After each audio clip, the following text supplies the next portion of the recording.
Yes!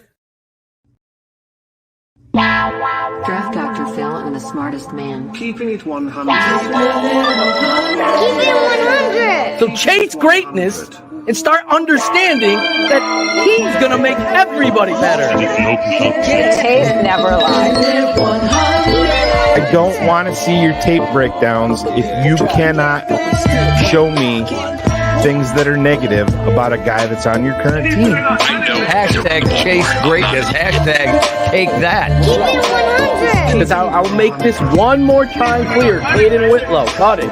Keeping it 100. He is the best quarterback I have ever scouted on tape. The Chicago Bears select. Guess who's back? The two dudes that kept it real. Dynamic duo that you love, the smartest man at Dr. Phil. Breaking down the film, never a problem, kick it straight. Most shows focus on stats, we focus on the tape. We keep it in 100, never running east or west. We coming with that truth, cause that's what our fans expect. Cut off the fake and anchor, moving forward to be free. But don't you worry, Shane's got the dumbest tweets. It ain't no secret, Phil and Shane got some haters. But now they're moused up like the true and now and laters. Debaters, straws get kicked like Coach Tabor. Cuts had to be made, we added a barber moderator. Up and down, boys got you double checking. Sad sacks rolling like a fool drunk texting. Flexing on the truth cause you know they'll never change. Real, recognize real, that's what you get with Phil and Shane. Give me some fucking names in 2 fucking games. Fuck a play or a captain, all of the unfair. The tape never lies, the truth you see. We laugh, we analyze, so there's no babies like Maybelline. Straight to the truth with acumen and facts. We got a stat nerd, but he's not just giving nerd stats. Car crash, big impact like trip stat. Every Wednesday night you got the smartest man Phil back. Now we know you're smiling like a fat kid with fun dip. We're back better than ever and we keeping it 100. Keep it 100! Draft Dr. Phil and the smartest Keeping it man. 100. Keeping it 100. Keeping it 100. Draft Dr. Phil and the smartest Keeping it 100. Keeping it 100. Draft Dr. Phil.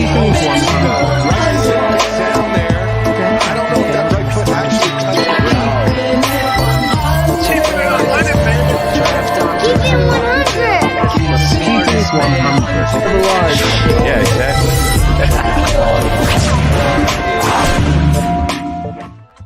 Yo, what is good, TTNL family? It's your girl Cherie, aka Lady Bear, and it's Wednesday night. Y'all in the right spot, watching the best bear show on the planet. Of course, we got training kept coming up, a lot to talk about, so the boys are gonna get into it. So without further ado, I love Cherie's mom. but you really came to see Shane, the smartest man, Marcel, and Mr. Draft Dr. Phil. What's up, guys? What's up, Cherie? Cherie, yeah. Oh, yo. I asked her what was on the menu, and she said she just woke up. So Yeah. she's in for a 6-hour show tonight. She said. Yep, I got my rest. I'm ready. Yeah. Rested up and ready to go. Like this. Oh yeah. Oh yeah. Mr. Cherie.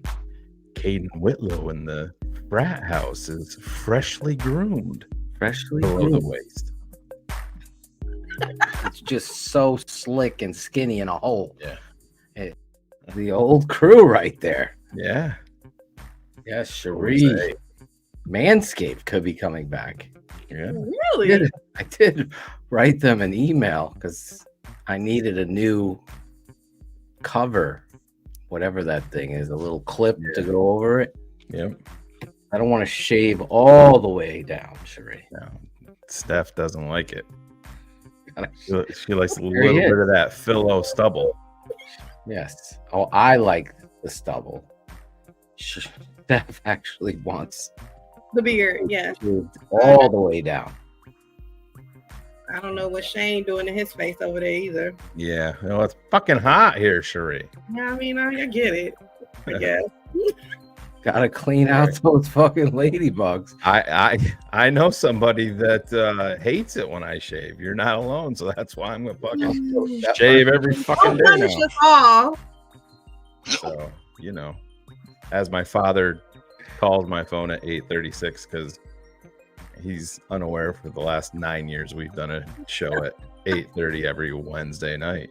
Answer it. Talk to him. Put him on the air. Oh, my dad. He's probably pissed off because the Dodgers just went down 3-2. So I'm sure that's what the phone call is about. Oh, he doesn't know the smartest man, I guess. No, I guess. Mike Breland. There he is. We got to start shouting out the positive guys like Bullets and Oh, I think Breland. Oh, yeah. Jose Torres. Jose motherfucking Torres. Mike V. Mikey V. Where's Mike? Where's our other Mike? He just had his birthday. Oh, see, I'm not on Facebook anymore, so. Well, I'm letting you know, Mike Hall. Ivan gave him a big birthday fucking shout out with a kiss emoji. Oh, Is that what I fucking did? Is that what I did, Phil? Ivan gave him a little kiss, that European kiss on the cheek. The other. Fuck you up. Somebody woke up and chose violence today. Not watching the European Cup, the Euro Cup. No. Let that one pass. Jackal's flying out to Portugal. Fucking A, I know. I talked a few weeks ago. He's going, but his wife and kid are over there for like 7 weeks or something. Yeah, they've been there forever. Yeah. What is he doing? I don't know. Jackal's leaving. There he is. Mikey Hall. Happy birthday, Mike. Yeah, happy birthday, Mike. Mikey Hall. Happy birthday again. Should I play the voicemail that I just got? Of course, from your dad? No, I won't play that one. I'm sure that one's. Shane, this is Angelo. Listen, man, let me know if I'm gonna be on the show tonight. All right. All right. Thanks, Shane. Working on it, buddy. We're working on it. You didn't give him the script. We got to give him the script. Where's Zorich? Where's Zorich been with the scripts? There's an era of, oh my. Oh, that was the wrong one. That wasn't it. Definitely not What's up, Steph Froylan? Steph Froylan, Frank Hacks. Frank Hacks in the house. Danny Gonzalez coming in from Reno, Nevada. What was that dude's name? What dude? You got a guy on the phone calling it. Scotty Farrell. Yeah, from Pittsburgh. This is Scotty Farrell. I can't even do it more than like. You used to be able to do it like on. I have to like. Yeah. Work on it because it'll start killing the back of my throat. That's what she said.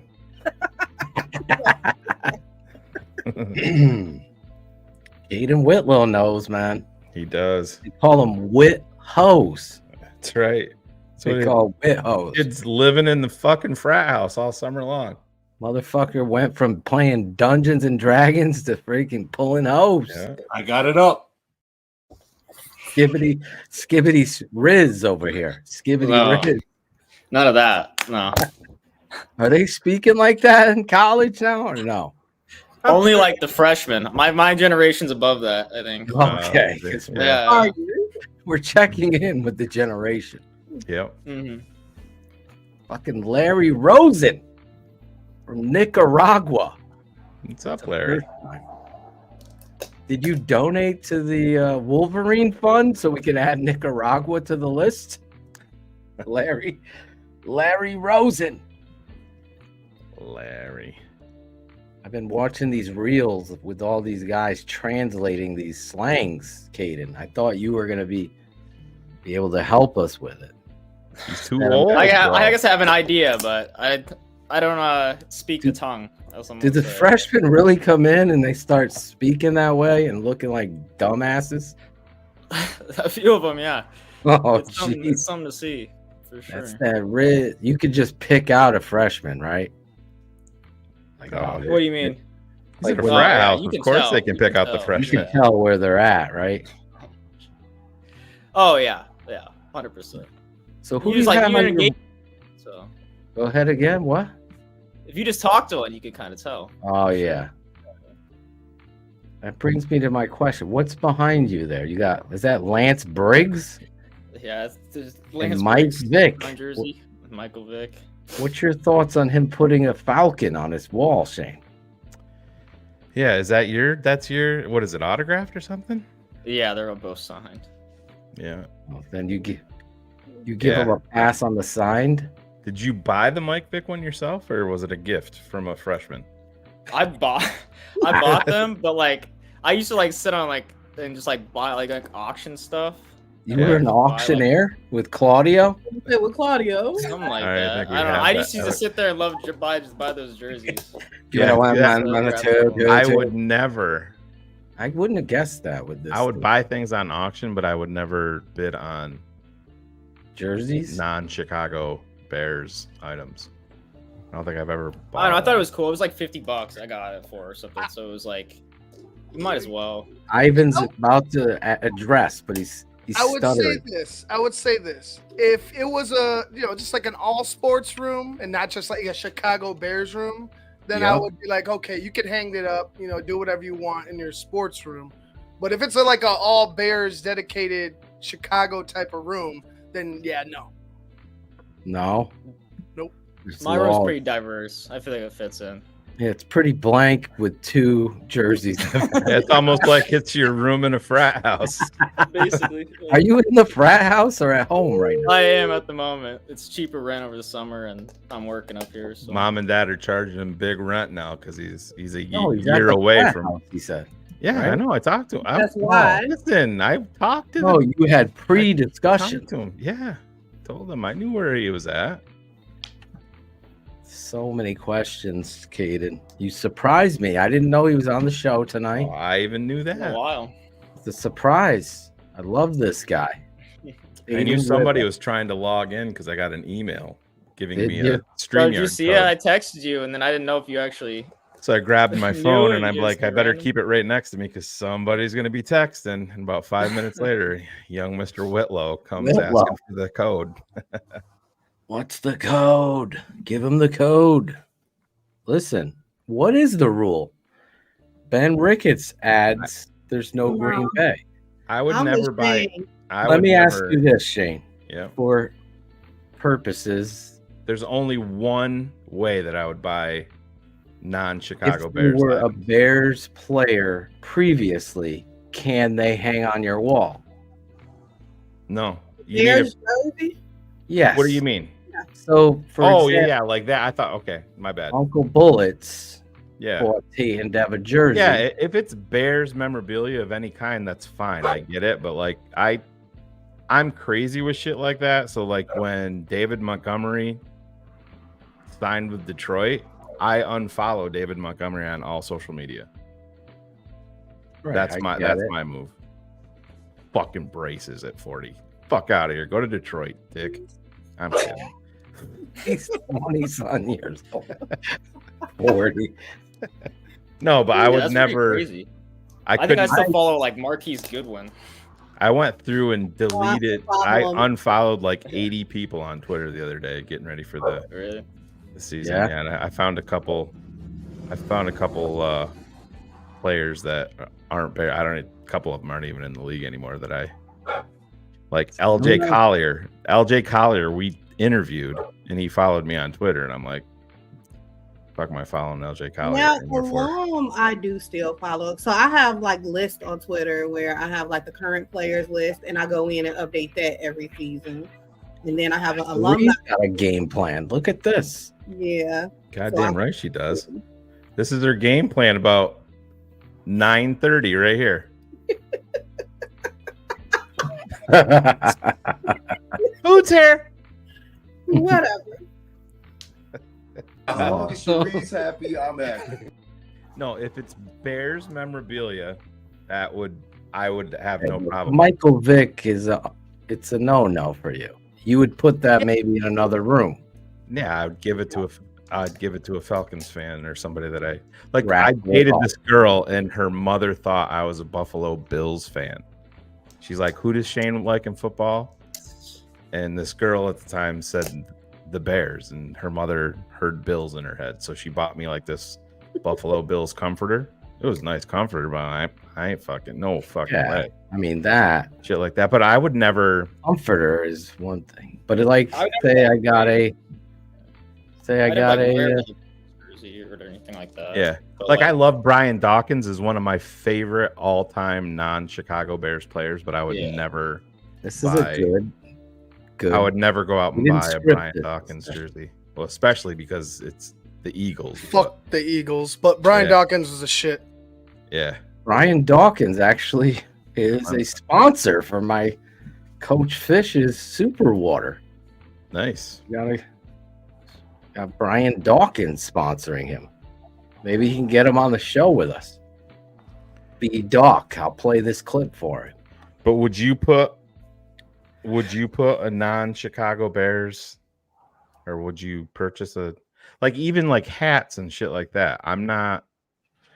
My rule, and that's why I asked Authentic, I couldn't even see behind his head. I thought it was another bear. But once it was Vic, that brought me to the question. Like, for me, no fucking other team. Yeah, you might want to get that dog to pipe down now that we're delving into Whitlow's pasture. Mike Vitt jersey up there. Shut that fucking dog up. I was about to say that too. Like, what the fuck? No, but you have to have for me, I only put bears up, but if they were a bear and then went to another team, I would still continue to, like, Khalil Mack signed jersey would stay up.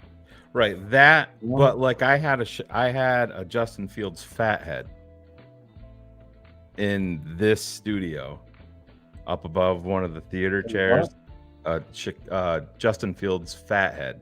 Yes. And that pulled that one down. Yeah, that's I had to pull that one down too for Tate. But Tate, to his credit, like, can you take this off my wall? I know Mommy spent money on it, but Aww.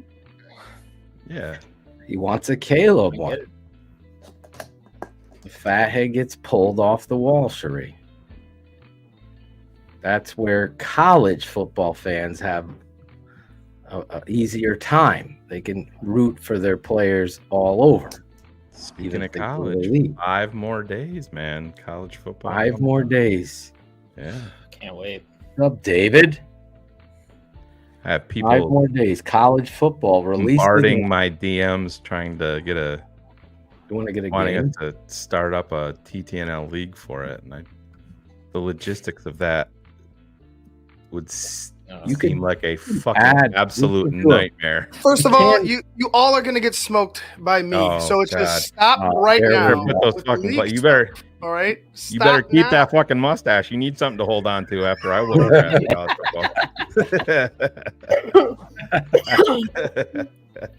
I think you can. I think we should do a patron page of people putting in their whatever. What is it? Gamer tag? What do we call it? You can do that. And then you could then friend request those gamer tags.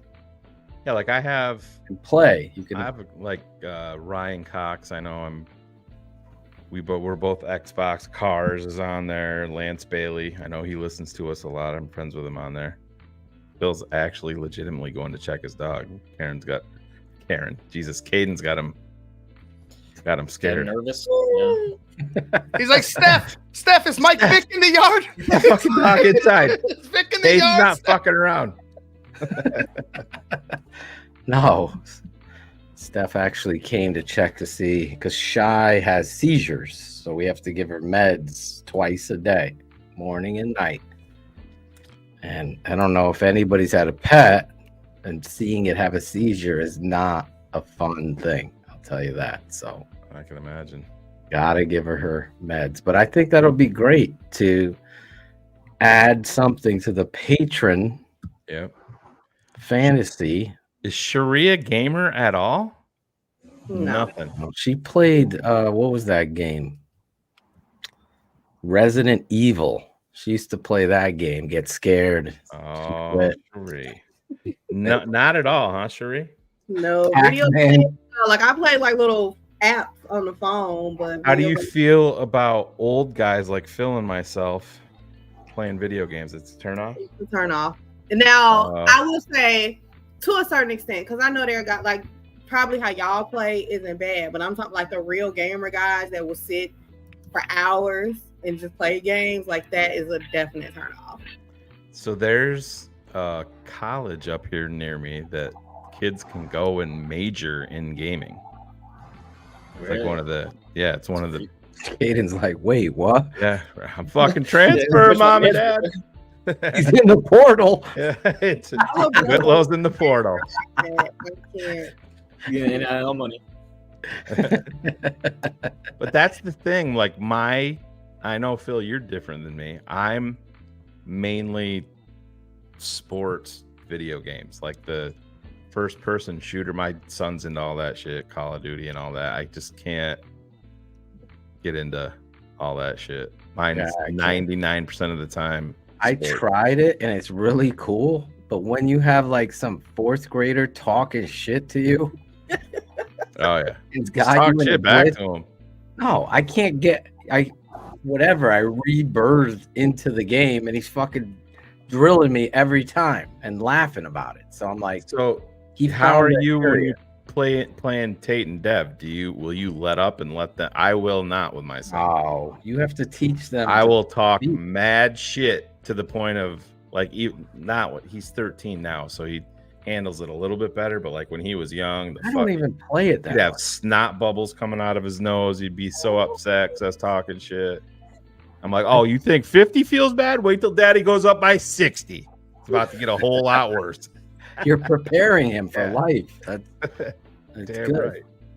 That's good. I don't take it easy on them, but I was playing Coach Fish. He beat me in Madden. I'm like, I've never seen anyone block a fucking field goal ever. He blocked if I my ran field that goal. league, you would be the assistant coach now, and Fish would be the head coach.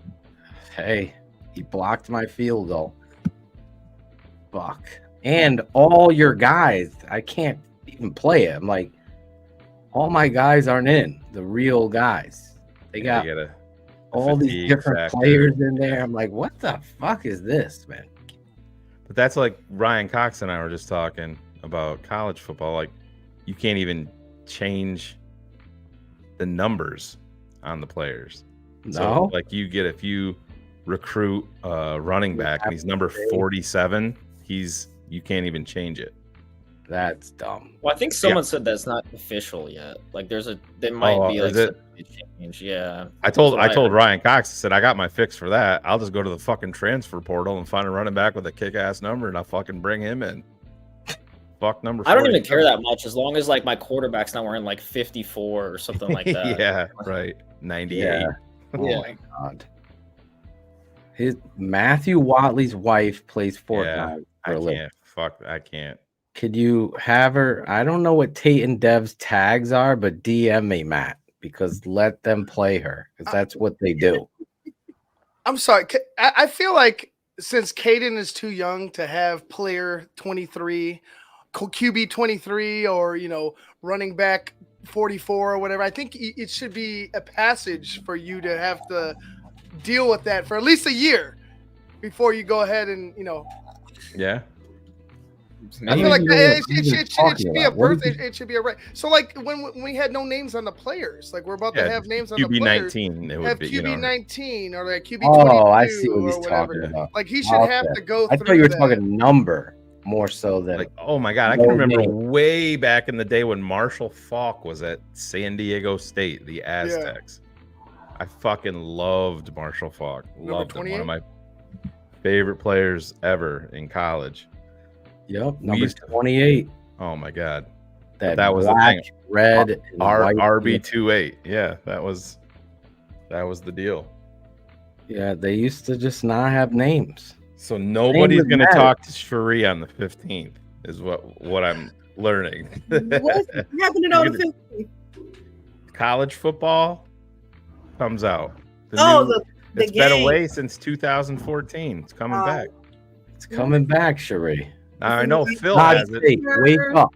Caden, do you have the early access, or you got to wait till Yeah, the 19th? I did the Madden bundle with it. Yeah, so don't did know I. if- Smart yeah. move, man. Yep, smart. You gotta move. do that Madden bundle, bro. That's what Sheree, we does did. your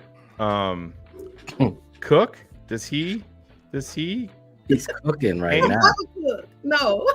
You don't have a cook? You tell me No. Thomas But Thomas Jones I is didn't- back there right now? Thomas? Just to answer your question, no, I don't date gamers. So no, anybody that I'm I didn't alone say anything about Oh. dating.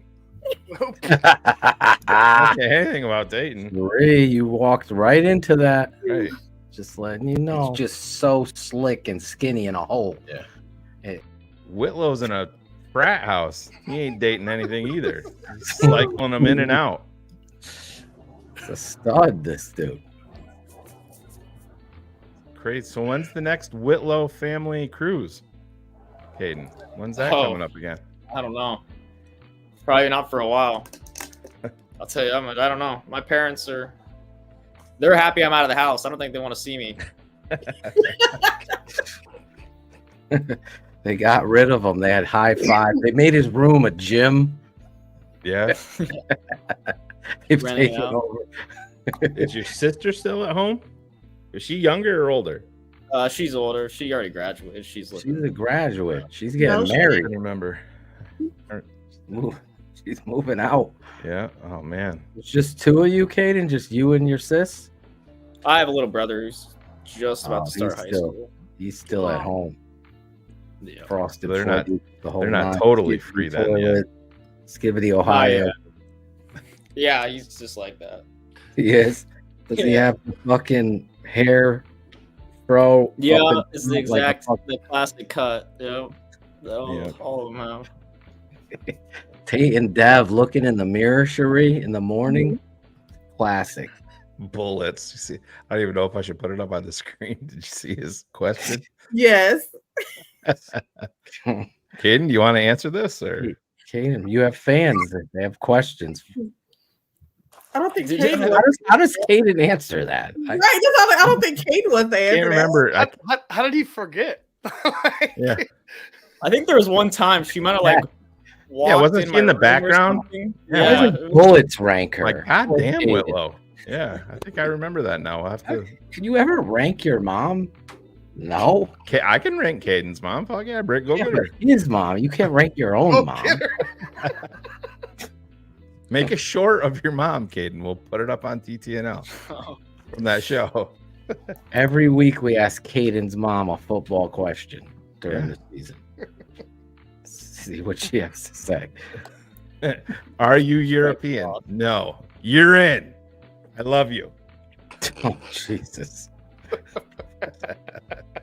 We got a lot of Europeans watching the show, Shane. I know, Shane is. Yeah, nobody's perfect. There's always potential there. Europe is a big. Phil tried hooking me up with his cousin today over the phone. Whoa. There you go. My cousin's coming in for a visit this week, Ivan. Oh yeah? What you look like? He's gonna stay with us with their two kids. Did he just say he's going to stay with us? She. Oh, I thought you said he is going to. You She's didn't tell me that gonna part. stay with us. No. All Phil's going to hear is this. Hey, coach. Going through the area. Wanna go out first? Ooh, who's this? See that many bikes? She's a good-looking girl. I can rank my cousin. Okay. Yeah. Yeah, you right. can rank your cousin. As a good-looking girl, like that's not a ranking though, Phil. Send me a picture and I'll do the live. No, she'll get this. She'll be so. She'll love it secretly, but hate it. You know what I'm saying? Oh my God, she'd love me. Oh yeah. I didn't say she would. If you put it on the air, I'm saying. I would paint her on the air. I'm not doing that.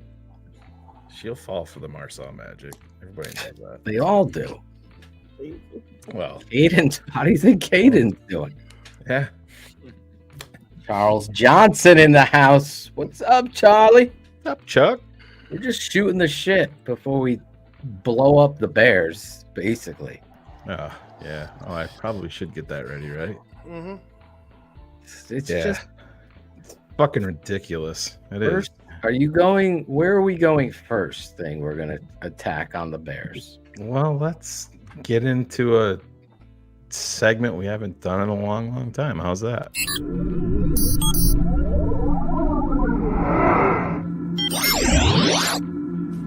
Dumbest tweets of the week. I wish I had like a poem for this. Well, that's why I texted you 2 hours ago about it. Grandma came over for her birthday. Oh yeah, Phil's fucking cousin is hot as hell. Yeah. Yeah. Oh, all right. Shane's on board. Yeah. Told Phil I wasn't coming down until August. I'll be there on Thursday, Phil.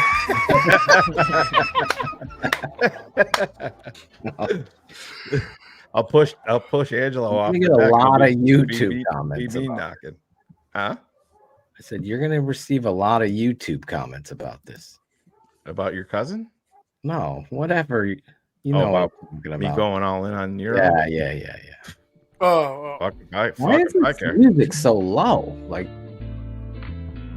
you have to like turn it up to like 49. It's usually like 18. It's blasting. Well, now I can't hear shit. So. Yeah, that's way too loud right there. Really yeah. Is it my side? It's got to be. I usually keep it at 23. 23 is usually good for the. I don't know. It's not. I mean, I can hear it, but I can make something up, I guess. Right there. Is that bad for you guys? I put it at 23. I can say no. That's good. Still, maybe a little loud still. I'll say this. How's that? That's probably good. I would say. That's so low. Let you me don't like that? go back to 23. Let me 23 for Devin Hester, who's going into the Hall of Fame. 20 for Thomas Jones. There you go. Oh, Cherie just smiled so big. Her dimples came out like the Grand Canyon. Cherie's like, I fired my cook. Hello, Thomas. Mommy's home from Italia. Just got back from Italy. God. That tower won't be leaning for too long. Mama's home.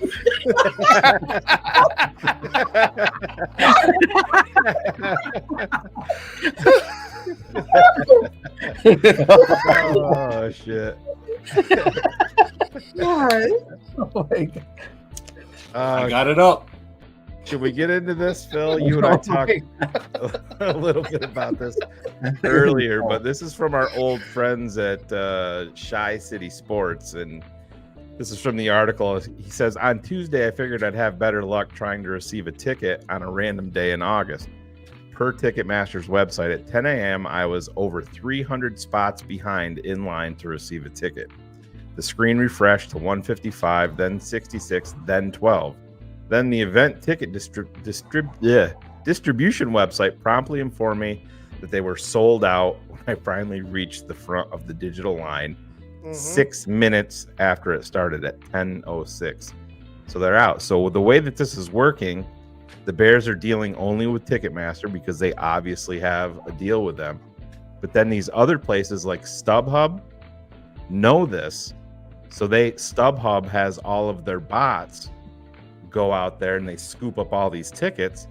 And now the guy's name that tweeted this out, Jeff Burkus, he went on StubHub. Jeez, dude. Tickets that were free are now $416 a piece. Wow. On StubHub for a training camp practice. And this is what the Chicago Bears are doing, and it's fucking bullshit. It's disgusting. And not only that, Phil didn't realize this until I told him today. Dan Weeder shared there is no family fest for the Bears fan fest or anything like that at Soldier Field this year. The Bears are omitting that, and it's under the circumstances, this should be the biggest one they ever do. Make that shit free. Have them charge for the merchandise. Sell Michael Vick jerseys. People will be going fucking crazy, right, Willow? But when do they normally do FanFest? Like what's that? what time? Like when in August do they normally do FanFest? It's like it's right before, obviously, before the first preseason game. So maybe like that first or second week in August, I'm assuming. But I mean, for the Oh, fact that maybe I think it has the it Hall of because of the Fame Hall of game. Fame game. Yeah. Yeah. they could figure something out. I mean, come on, it's not that fucking hard. This is a disgrace, and I It want is. to say this: It's a the major- Chicago Bears are Yeah. the problem. Because if once you start centralizing or creating a lottery system, you're always going to have criminals and crooks and people that are able to manipulate the system. So you have to come up with a way to not do that. And that's called you walk up there because it's free and you're able to go into this free. This is a disgrace. It's another showcase of no forward thinking. And of course, with the advent of Caleb Williams coming there, there's going to be an extreme want to get into the training camp to see him. And you should be aware of this, and your media department and all the people that you hire for this reason should have had some forward thinking and understanding that little kids, families are going to get fucked out of this because you're doing it in the most generic and completely stupid way. It's just a shame that this is happening. I'll say this: I have a friend. He's a fan of the show, Doug Connell. He was able to get some. He was able to score some tickets for us, but the same thing that I was telling you guys earlier, and the same thing that your friends at Tri City Sports said, it was like, okay, I'm here.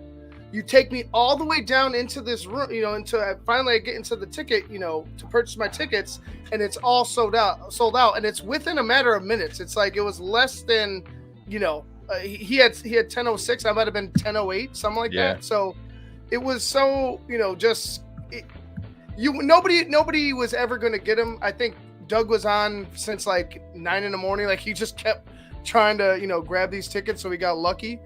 But for everybody else, like I had on my phone, because usually I grab tickets, I bring it on here. You guys know that, and I'll try to get patrons to come out like every training camp. But this year we got 2 tickets, and it was hard to get those. Yeah, like I'm looking on eBay right now, and there is a ticket for $120, and there's currently 16 bids on it, and the bidding doesn't even end until Sunday. It's disappointing because it is, and you centralized it to Hallis Hall, which completely condenses the amount of people that can go. Right. You created this better than thou vibe that only certain people could get in there. Now season ticket holders are going to get, they should get tickets, so they're going to get them, and then they're going to sell them too, because you've created this process, and it's unfortunate.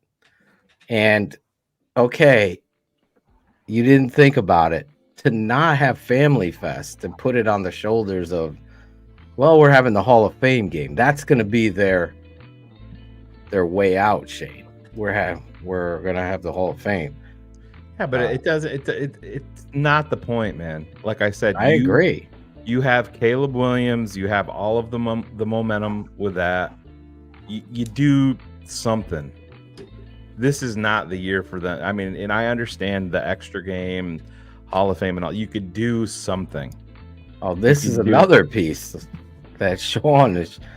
I didn't know this. Now you're playing bingo. Yeah. Basically, you're hoping that the date that you get Isn't sold out. They're not even giving you an option to get any ticket. It's like you better pick your ticket. Yeah, I chose the 4th. Like when I first logged in, I chose the 4th. It was about 5 or 10 minutes. You could see it on the screen, like 5 or 10 minutes till it opens up. And I was like, okay, the 4th is what I want. It's a Sunday. I'll be able to go, because of work. And dude, it was sold out, gone. Like wait, there's a training camp August 4th? Yes. That's Hall of Fame weekend, so they'll already be back in Chicago. Oh, I guess They're on August 4th. Yeah. Yeah, I guess so, because the game is actually on Thursday. So. Right. Yeah. Sean is giving another thing that you can't freaking. The season ticket holders aren't even getting. So the Bears have done the unthinkable. Cut Family Fest. Now we're cutting out the season ticket holders. If anything, they should have first advance on it. Yeah, and I mean, just like this right here. I mean, you're always going to get comments like this, but it's bullshit. It just it's very, to me, very, very short-sighted, and under the circumstances of all years, to have that worked out and have something set up for the fans. I mean, when has there been more excitement over a situation for the Bears? I mean, you'd have to probably go back to the 2019 off season when everybody, we made the playoffs, we double doinked, and obviously the Super Bowl is the next step. Everybody was fired up, but I mean, if you watch TTNL, we still had our questions at the quarterback position and stuff like that. It's the Bears. Kevin Warren, the whole situation, the stadium, having the pastor there praying for a new stadium. I understand. I said we should probably have Zorich on, and maybe he has some more insight in this. But as of right now, I know that there's a lot of stuff that Kevin Warren has done behind the scenes and revamping Hallis Hall in terms of the staff and the people that are there, every day. Well, I'm gonna say this, Jay. Man, Ivan, you and I were on live during that, and it was I couldn't even speak. It was so fucking cringeworthy. It was just, and that's Kevin Warren. That is Kevin Warren's baby. That was him. That was his deal. And not to mention, I'm sorry, Phil. Go ahead. I want to say this about training camp. There's a sacredness about it, about football in itself. And sometimes people, well, I wouldn't say sometimes, a lot of times people are living in a fantasy football world. Yeah. Right. And they don't understand. And the Bears don't understand. I get that you wanted to centralize and you put money into it, but it's not, to borrow from Angelo of all people, it's not economical for that family to have training camp practices at Hallis Hall. All of these fans from around the world, you're the charter franchise, you move your team out like they did, whether it be whatever college, Plattsville, Bourbonnais, wherever, and you allow fans to go free and get the people that can't afford a ticket, that can't bring all their kids, an opportunity to be close up around the football players, around the team, and it just creates something that you can't even buy. It's so that kid priceless. It's that priceless. kid may never get another chance to go to a game. There's so many memories. Like me, I used to go to the Jets training camp. My uncle was the coach. I was able to be on the sidelines. Then as a college football player, I would go to Jets training camp in the stands and watch it. No charge. Everyone's there. There's antics, there's hysterics, and it's a practice, for God's sake. There's 9. How many practices are open, Ivan, to the Bears fan base? 9? Yeah, about 9. And then I'm you quite go sure 2 a few weeks years to ago, a camp. You go 2 weeks to a camp. But I think there was more days open up just a few years ago, Phil. Like, that's kind of like they're making it again this exclusive type of event. And it's like, that's not how you bring in, future generations. The exclusivity, whatever we're gonna say, is unbearable. Yeah. Your snobby nose, white collar bullshit brand hasn't won. You need to rethink this. I've been to Hallis Hall, and you heard the story. Ivan's been to fucking training camp several times. We've sent him. It's not a great experience. There's no closeness to the thing. There's old fat fucks pushing kids out of the way trying to get an autograph. There's one little area if they decide. You go to New England, I don't know what that noise Who's is. snoring? I don't know. That No was. kidding. You go to New England over here on the East Coast, there's a fucking the players walk down this alleyway, all the fans can gather. There's a little kid area, they go over sign, everything's open, they can go in there. There's an experience for the fan. There's a fan area where there's those blow up obstacle courses, throwing the football over there. It's an embracing of the fan base, the family, and you're getting ready for football season. Bring it back to Plattsville. Bring it back to fucking, I don't care. Oh, that's never. Go to some, that it might never happen. happening. It's never happening. No. It has. It's going to be more of the norm. You're going to see more. I mean, well, then you need a new coach to go in there and say, this is dumb. But that's why they we need to move it. Phil, maybe at Arlington Heights they have to do you and this. I can remember having this conversation with Greg Braggs years and years ago, and he's like, "Don't even talk about it." You know, Bourbonnais is the best place to have it, and all of this. And I'm like, Greg, this is why all of these teams are expanding their practice facilities, all of that, because they're controlling. They want to control more, and it's and you're absolutely right, Shane. It's just for me, it's like at Hallis Hall, there's so much more to be had there for training camp. I just don't know. Like, it's been a few years, and it's just like, why haven't you added more tickets? Why haven't you added, more seats? Why haven't you done anything a little bit better than you did last year? I get the Let me ask you this. Yeah, go ahead. Sorry to cut you off, but it's important to what you're saying. They make you park at a mall, correct? Then a shuttle picks fans up, and are they like school buses, or is it like they're coach buses. Hawthorne Mall is where you're going to park when you go to training camp, and unless they changed it. But Hawthorne Mall, for the past few years, you park up over there, you get in line, you hop on the coach buses, they take you over to Hallis Hall. You get off the bus, and you walk into Hallis Hall, and your experience begins. But how big is the area that they set up for the fans? So, I mean, you're walking through. I guess you would say it's a drive up, like a driveway. You go along that sidewalk there. It's a blacktop. It's pretty much a blacktop. You walk across to get to the fields, right? You're going across a blacktop. They got whatever little pop up things. If there's a radio station there, they got they're advertising, just other, different things. Like one year they had Wilson there with footballs. You could engrave your name or whatever in a football. And then obviously they had their shop there. You could take pictures with Staley, stuff like that. And then they have maybe 5 or maybe less than that, maybe 4 or 5 like food carts that are there. I will say one, like there's the Mexican food cart. That one just every year I hope it's there because it's so bomb.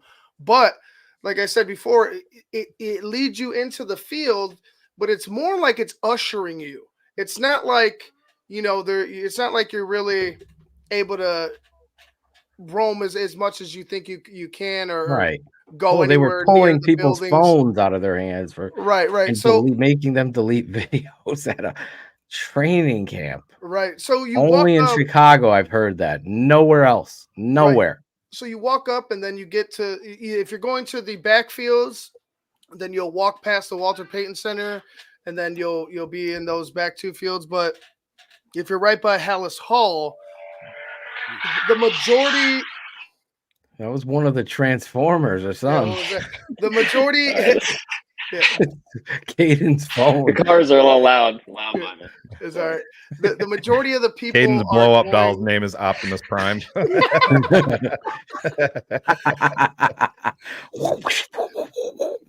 like, the majority of the fans are going to be either standing or they're going to be sitting in the bleachers. But you're never like it almost seems like majority of the time Like you Rob was are- saying, you're 2 football fields away. yeah, exactly. That's exactly my point right here. Is that you're gonna be 2 football or a football field away, or football whatever. It's a long ass ways away from where they're actually doing 12 on 12. Or excuse me, 11 on 11, and they're doing live. Just everything that you want to see as a fan is another football field away, and these guys are doing calisthenics or special team drills in front of you, and it's like, well. You have the people up top, like I said, you have your VIPs up top because they could watch from House Hall. You've been there, Phil.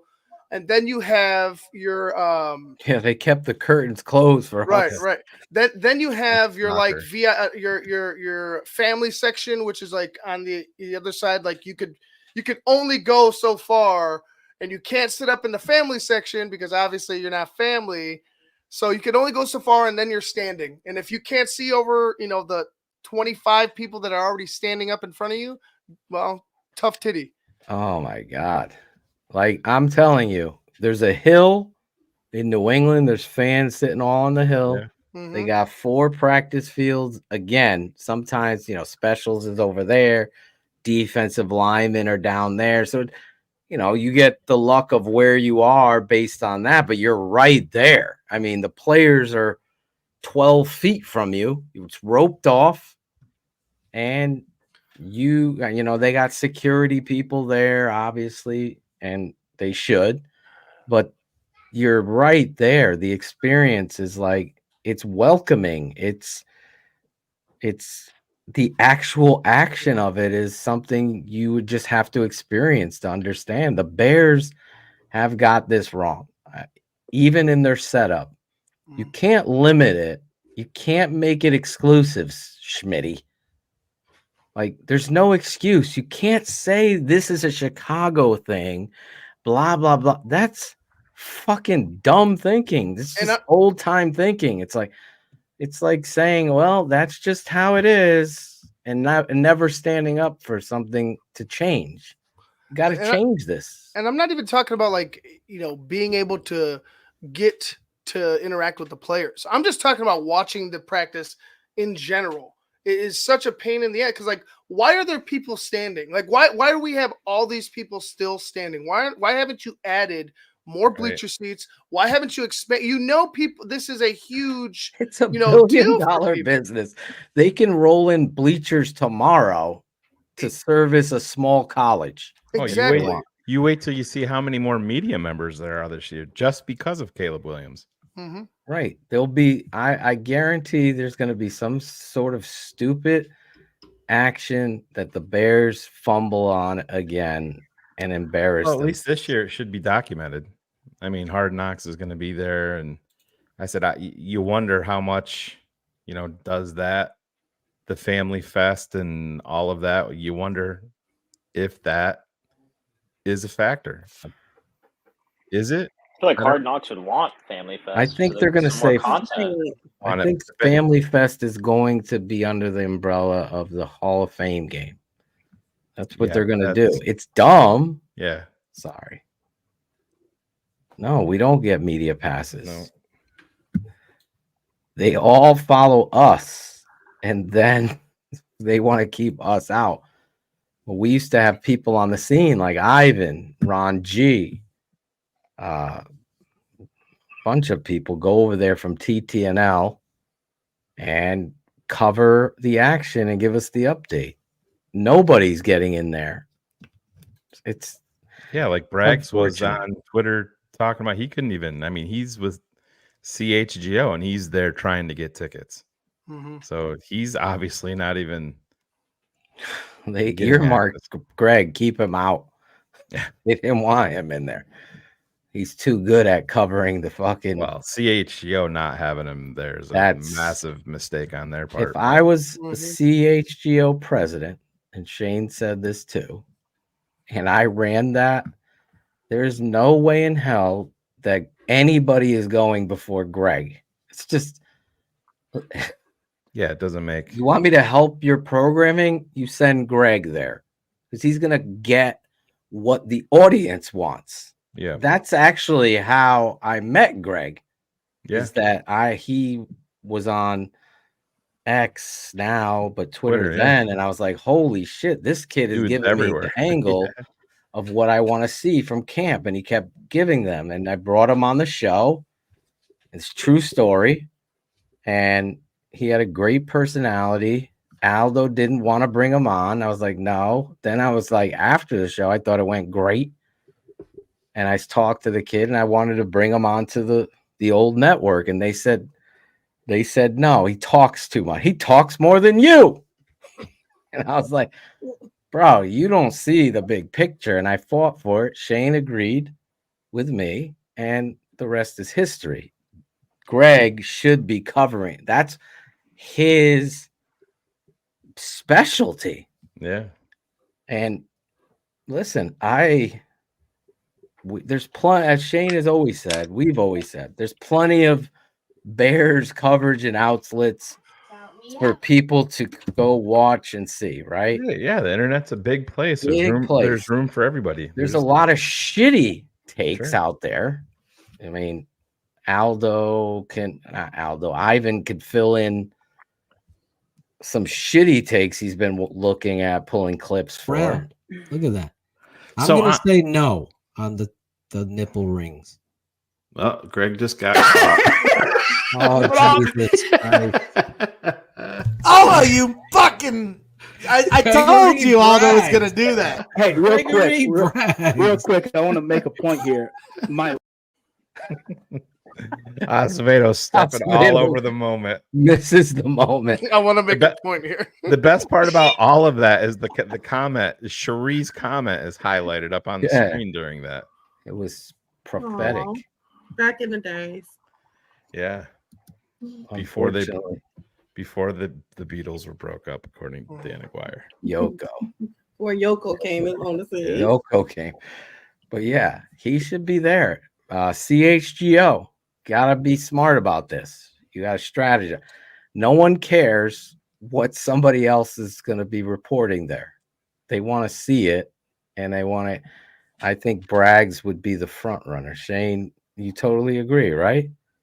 Oh yeah, it's not. I mean, I've told Greg this many times, and I know you got to bide your time, and maybe you're at the bottom of the totem pole, but you also have to respect, the hustle. And talking about a guy that was, how many hours, Phil, were we on the phone with Greg when he was,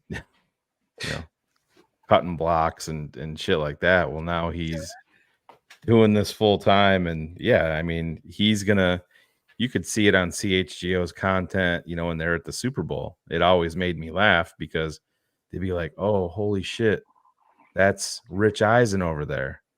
Be awesome if we could talk to him. And then boom, you look, there's Greg over there getting Rich Eisen, and everybody else is sitting back at the table.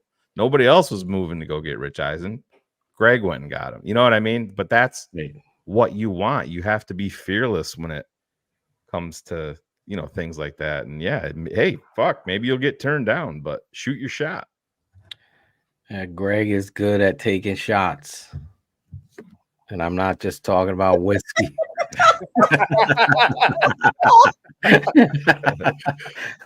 Poor Greg might not even be able to go to training camp, Shane. Yeah, through the handicap entrance. He would have to be wheeled in there. Yeah, that's crazy. I told him he's gonna own 0.0178 of the Milwaukee Brewers after he's done. That's crazy though. Two torn meniscus and 2 torn ACLs. Dude, crazy. That's what happened to him? Yeah. Yes. Oh shit. Yeah. Jeez. Wow. Well, imagine if he was serious. Yeah. Well, I told him, man, you're lucky that wasn't a serious escalator. Oh my god. Poor Greg. I texted him.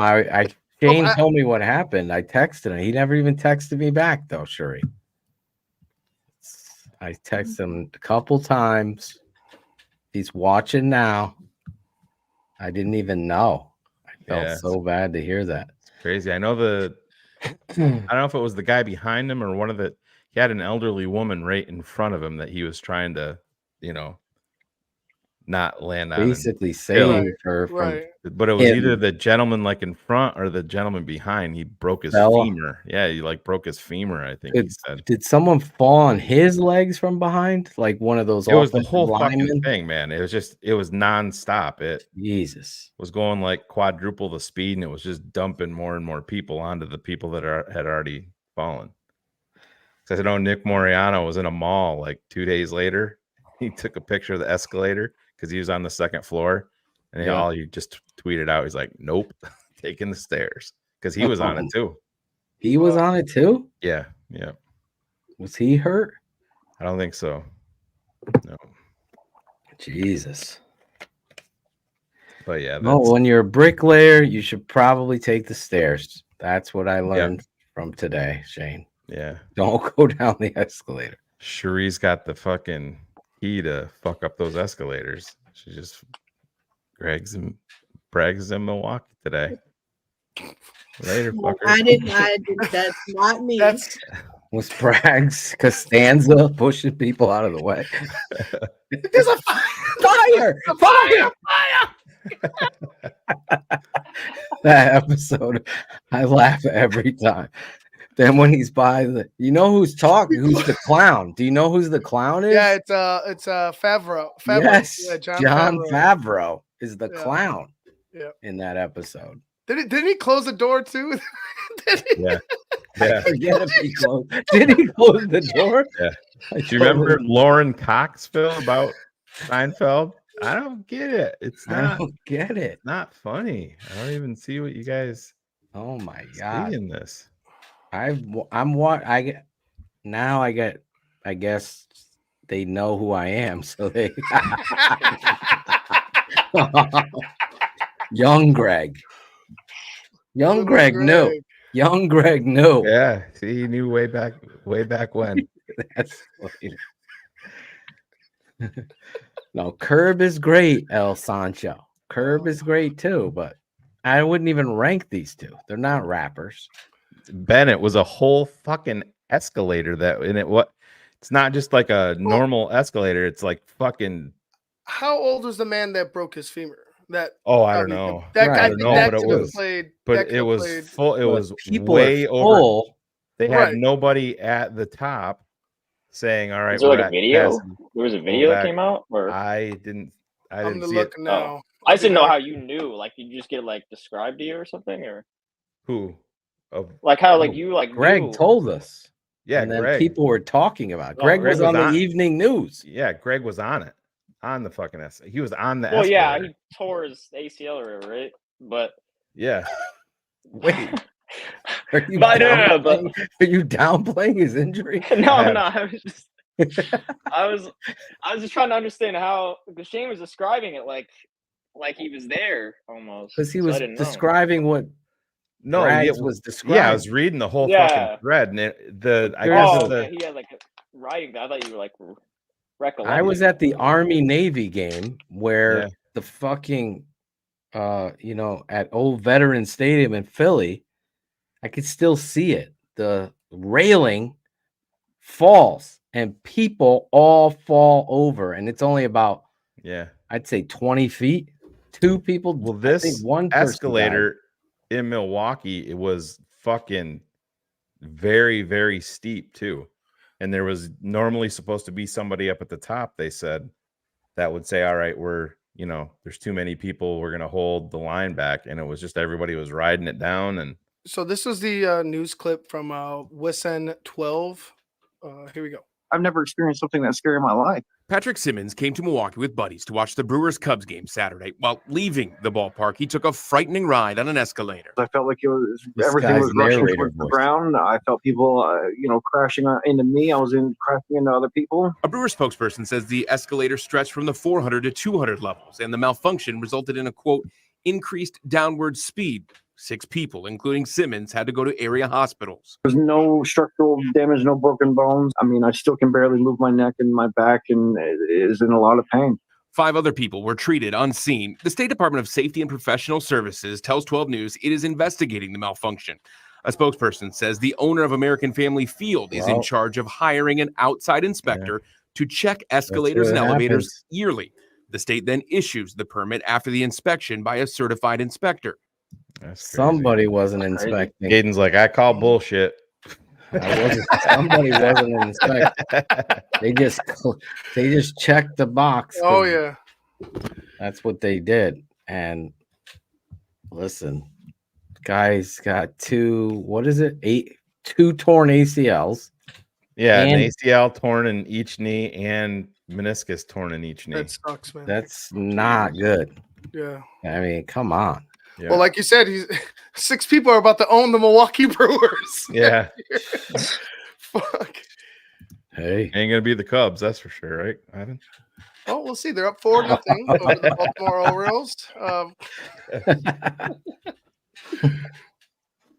But yeah, that's crazy. That's a shitty experience, and then to have your fucking ACLs go. Ooh. Yeah, he was able to walk out of there like.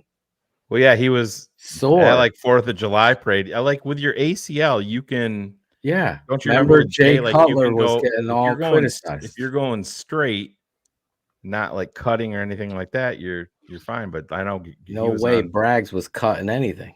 Yeah, right. It's like his whole knee blown out almost with the meniscus though too. Yeah, exactly. That's crazy. I don't know how he's walking on that. But he was on crutches and shit. Because I know he posted some pictures of him and Jenny and Addie at the 4th of July parade, and he was on crutches. But was he on the street? Well, knowing Greg, he had Barb. He was in a backpack that Barb bought that fits Greg, and she was carrying him around the parade. Knowing Greg, that's my baby. Oh my god, he better get a lawyer. There he is, Acevedo. There he is. We were just talking about him. Well, I just want to make this point. You got a guy. I just want to make this point real quick. Why you guys dying laughing real quick? Let me wedge this in here. Greg's blue eyes shining through. Oh my god. 6 to 8 weeks, says Keys guy. 6 weeks. They told him that he's not going to be able to. They won't even let him drive for 6 to 8 weeks. Oh. So dude's got to take the bus or an Uber. The CHGO. That's called the Uber that's for called him? StreamYard. This sounds like remote work. Yeah. Remote work. Or Jenny. Well, bottom line, CHGO. So I'm gonna have Jenny in. He's gonna be injured reserved. They're gonna have an out like the Bears. They're gonna say, "Well, if Greg's injured, we can't send him, Phil and Jane." Yeah.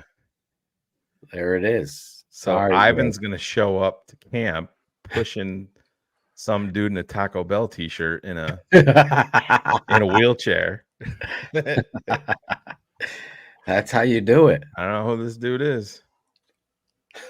Greg's just flashing the media. I'm with him. I'm with him. Oh my god, that's sad. Then remember the last training camp, Greg was in a bad car accident. Yeah, remember that when we first met him. The Yeah, car got hit head on. Yeah, we were at the old network. Yep, I do remember that. Shari's guy. loving all this. This guy in training camps. The fourth phase says Moriano on CHGO today said that he almost hit him with the car. so I guess he was driving. No. This is after he hasn't had his surgeries yet. Oh, This is okay. after his surgeries, yeah. Oh, he's going. When's his surgery? They got to wait for the swelling to go down. Jesus. Hey. What are you going to do? Mhm. Braggs is going to catch up on a lot of seasons. He's going to watch Lost. Catch up on that. Have you watched have you been watching the Hard Knocks? I didn't get to see the second episode yet. I did see the first one. Caleb's on it. They're in Is he? They're in the interview room at the combine with Caleb and JJ, Jaden Daniels. Oh, they were drooling over Caleb? Yeah, I mean, you can kind of tell that. I mean, I think they just wanted to have their 15 minutes, but I don't know, man. Joe, I talked to Ryan and Cars about this today a little bit. The GM of the Giants to me is just odd. He seems like a dumbass. I'll just He's say that. very odd. I feel like he is a Seems like football very- dad on the sideline that it's somehow like, got I'm the GM. I eat peanut butter and jelly sandwiches for the past 40 years, and now I'm the general manager of the Giants. Yeah, it's just oh, bro. But Shane even seems like a dumbass. I'll just say it. yeah, Like, what? Not this Shane. Not this Shane. Make that clear. Isn't his first name Joe? Joe Shane. Yeah. Yeah. But Joe Shane. Joe yeah, I Shane. mean, even his they totally botched the. I'm interested to see when they find gotta out that see he's this. going to when he's going to Philly, Saquon. But they botched that. I mean, when Joe Shane on the second one makes a call to Saquon, and Saquon I saw that. seems very disinterested. And he's like, I yeah, gotta hey, see what's that up? guy. He's like, what are you doing this off season? You staying in shape? And he's like, yeah, I'm just with the fam. We've been traveling. It's yeah, I don't know. I don't get it.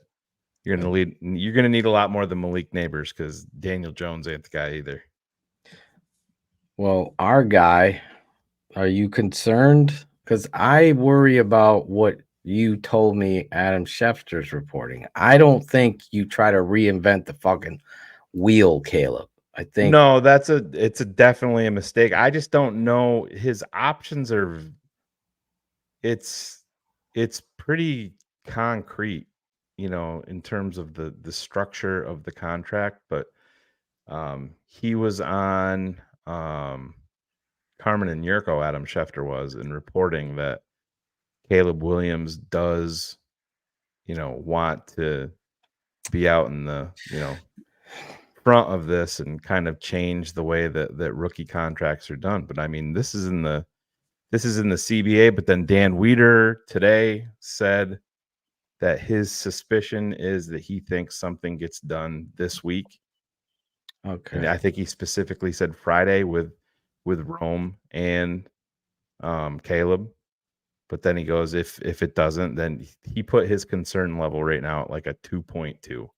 Dan did, but okay, because there's still like I just don't understand. guys. Adam Schefter's not just throwing that out there to create drama. I mean, so I will say that I will criticize Caleb for that. I think it's we'll see how it plays out. Yeah, listen, if you're going to try to reinvent this, now's not the time as a rookie. Maybe How much flexibility do they even have, really, with that contract, right? it's all in the language. I think you look back at like with Roquan, that his wasn't about money at all. Roquan's wasn't. It was about the language. If he were to get like suspended for an illegal hit, the Bears like wanted to have the ability to pull back guaranteed money, which that was the way that I read it. And I'm like, what the fuck are we doing? I mean,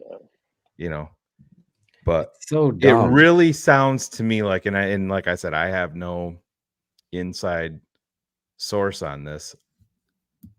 From what people I think have said, especially when it concerns Caleb and his team, he's got a lawyer and his dad is involved.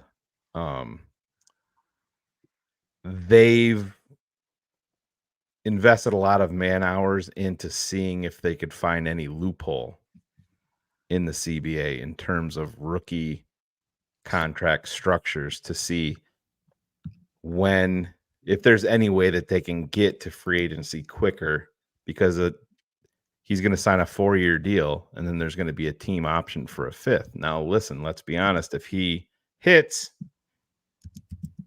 he's never going to have to. You're going to extend him, right? But it's we just got to see how it plays out. And I mean, everything's going to get dramatized right now. And I know the couple of different places, and actually Dan Weeder, they talked about this too, and they said, is there a Hollywood element to this of Hard Knocks is like, hey, maybe we don't announce these deals. Yeah, that's what I was going to say. Do you think they already have like a deal done? Till we have boots on the ground and we create a little drama and everybody's like, oh shit, you know, and I wouldn't. Dan Weeder and David Haw kind of poo-pooed that, but listen, this is the fucking NFL, man. They get off on shit like this, right? Stirring up stuff and creating controversy. You're talking about 2 top 10 picks in a major market. You see, we're here on a Wednesday night at 9:45 p.m. East talking about 2 top 10 picks that are unsigned. So yeah, I mean, would I put it It's past not them? crazy too. Like No. even in the 1920 or whatever, when they were like just Yeah. hold the pick for whatever, like it's Yeah, not out of for the 5 question minutes. for the NFL to ask them to like just wait a Absolutely. week to make the contract official. Yeah, we'll float some Adam Yeah. Schefter will float this out there, put this out there, create drama, get people talking, because they're supposed to be there. What I think they're already Hard Knocks is already there, but they're supposed to start like recording things on the 11th, like behind the scenes. The rookies report on the 16th, and then the whole crew is there on the 19th. So we have time, but as far as the people trying to knock down saying that they think that that's bullshit and would never happen, I think that that's got NFL and Roger Goodell and everybody written all over it. Let's create some drama. Makes a lot of sense that's HBO Max paying a price to get the inside video of it actually occurring. So yeah, I don't know that I'm not really worried. I just think it's dumb just to think that you could circumvent what has transpired in regards to this. I'm a businessman. That's the way, man. That's what it is. All of these guys, you want to get to free agency as quick as possible, and it's you and I and everybody listening are looking at 10 million, $20 million obviously is life altering money, but these guys are so far and beyond. I mean, Caleb's already made 10 million. He made $10 million last year in college. This is you're talking about multi-generational wealth. They did an article on Caleb calling him the next, well, not the next, but $1 billion athlete. Mm-hmm. And so it's different in a whole different stratosphere. No, we're very economical, my family. You should put George's face on there saying that. But that's the thing, if you're a Bears fan, you should want Caleb to get that wealth. You know what I mean? You should want him. Well, I think he's been very open with his endeavors and what he kind of wants. And I appreciate that, because it's not like trying to hide it, like trying to be like, oh yeah, I'm all about the team, or I'm all about that. Like, we know he loves football, right? We know he loves his teammates. Like, we've already learned that. But as a human being, he also has other interests and other things that he wants to prepare his next life for as well. And I get that. And you're gonna have to start dealing with this, especially with the young. We're gonna with the younger kids, because the NIL is not going anywhere. They're gonna keep getting money, and they're gonna want to have a double focus on their financials and on the sport that they play. And there's going to be people around them that can help them do that, but it's not to say that it's going to take away, depending on who the player is, it's not going to take away from their focus on the game if they truly love the game. Yeah. The only thing I think is that I just think football wise, it's slotted. It's pretty simple. Well, and that you get into camp and you're the leader of the franchise going forward. Like, to go back to my point of them investing a lot of man hours into seeing if there was any way to circumvent the CBA and find a loophole. Mm-hmm. From my understanding is that they came back with a resounding no, it's fucking locked tight. So then that would lead you to believe and then everything, anything with lawyers and million contracts. I mean, Larison would be the perfect guy to talk about this, but it's language. It comes down to language, and we'll see. The Bears have everything in the world to lose here, just like Caleb died. I mean, you can't have him missing. To me, if he misses any time, it's a massive fail by both parties. I agree. There has to be communication right now.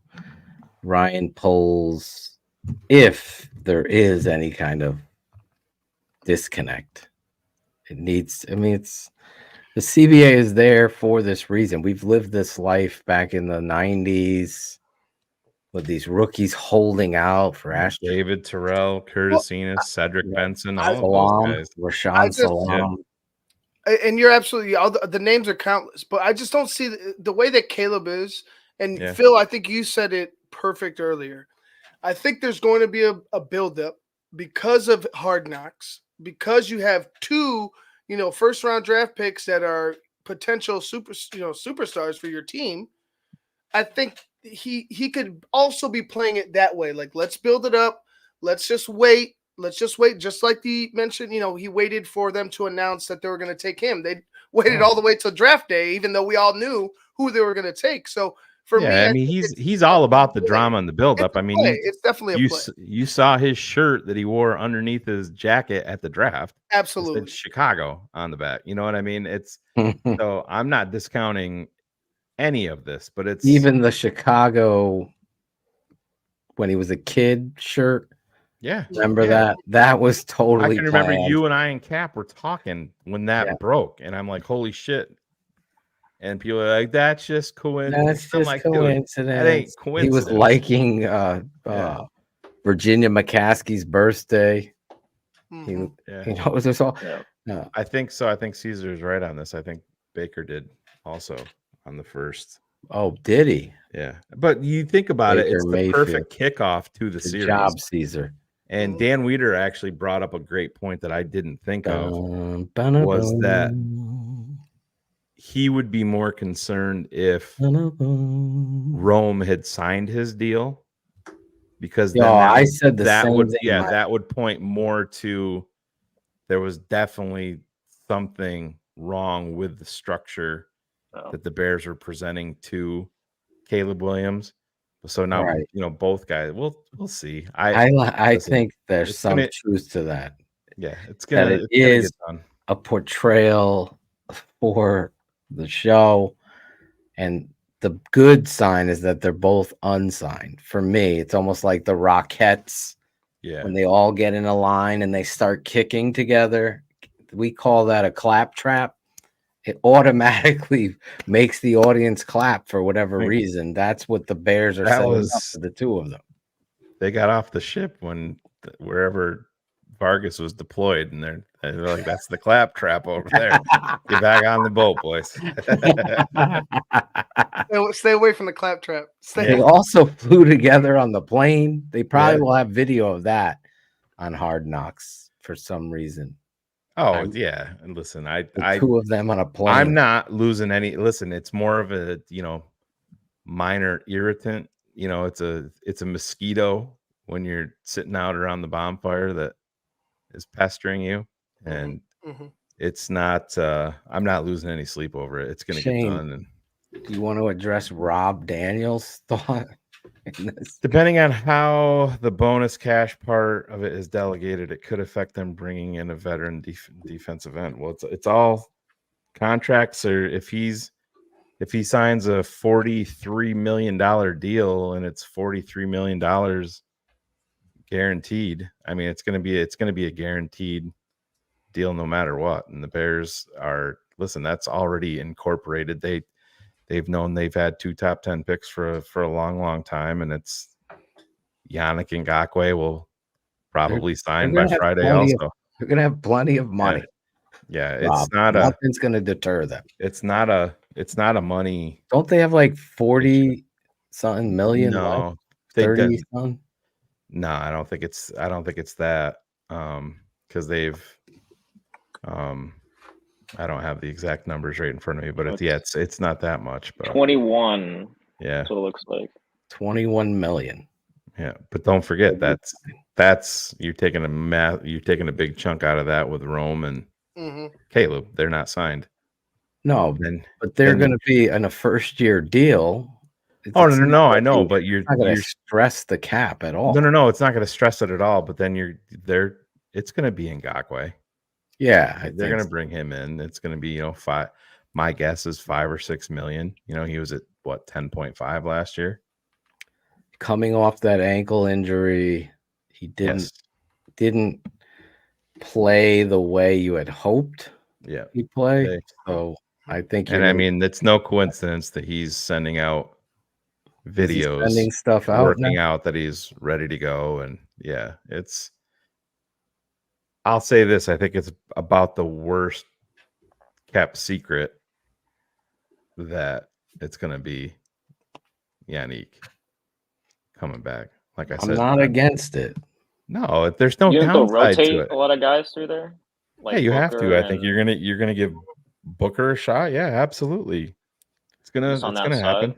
Yeah, Flus has talked about having that rotation on the defensive line at all spots. So there's going to be a rotation. Yeah, I think you have to have a rotation. I think Walker plays better inside. They put him outside there. I think, Bill, we said that the day that they signed him. Right. We went through the tape with our patrons and show. I mean, I think it was like 70% of his pressures and sacks came from inside. And listen, they need a 3 technique. The young buck, you hope there's no sophomore slump in Dexter. I thought he was an ascending football player, way better than I thought. Then you have I always forget my guy's name from South Carolina, the last name. Reddick. What's his name? Who are you Defensive tackle. From the Bears? Yeah. The hell Pickens. Huh? Pickens. I don't know why I go Riddick all the time. Yeah. Zach Pickens to Riddick. I don't know why that happens in my brain. Zach with 2 C's, by the way. Exactly. Zach with 2 C's. We thought Zach Pearson's name was bad. Yeah. Zach with 2 C's. But Pickens has to take a step because I really loved his game, his college tape, and he's been working on his body. So you want to see that. I mean, that's your brand. That's the way you're going to make an income. So I don't understand any rookie that's been drafted that doesn't go, okay, April 20th, week before the draft, I start going so hard on my body from where I was before. I vacationed from January, February, all the way to April. Now it's time to get your, then you're in train OTAs and all that, and you get going. And he should be working his ass off now. So he's a guy that's under the radar that not many people are talking about. I want to see what he has in camp. But again, we have no one to go to camp to report this. I forget the comment that we had up there that he was talking about the defensive end. I get it's his point is sound. It's they're not going to be limited financially to be able to bring in really any player, but it's like JJ McCarthy. He wants all of his guaranteed. Like there's going to be designated times of when they will get paid money. Like so the word is like JJ McCarthy. So if he signs like a $32 million deal, he wants the guaranteed money that day he all signs. of it. Yeah. So if they bring in a position, what do you think they bring in? Because I know they were talking about like Bakhtiari was rumors for that too. I don't see the Bakhtiari. I don't really get that either. I don't. I mean, someone started that rumor. Yeah. Well, I think. What are you getting an aging?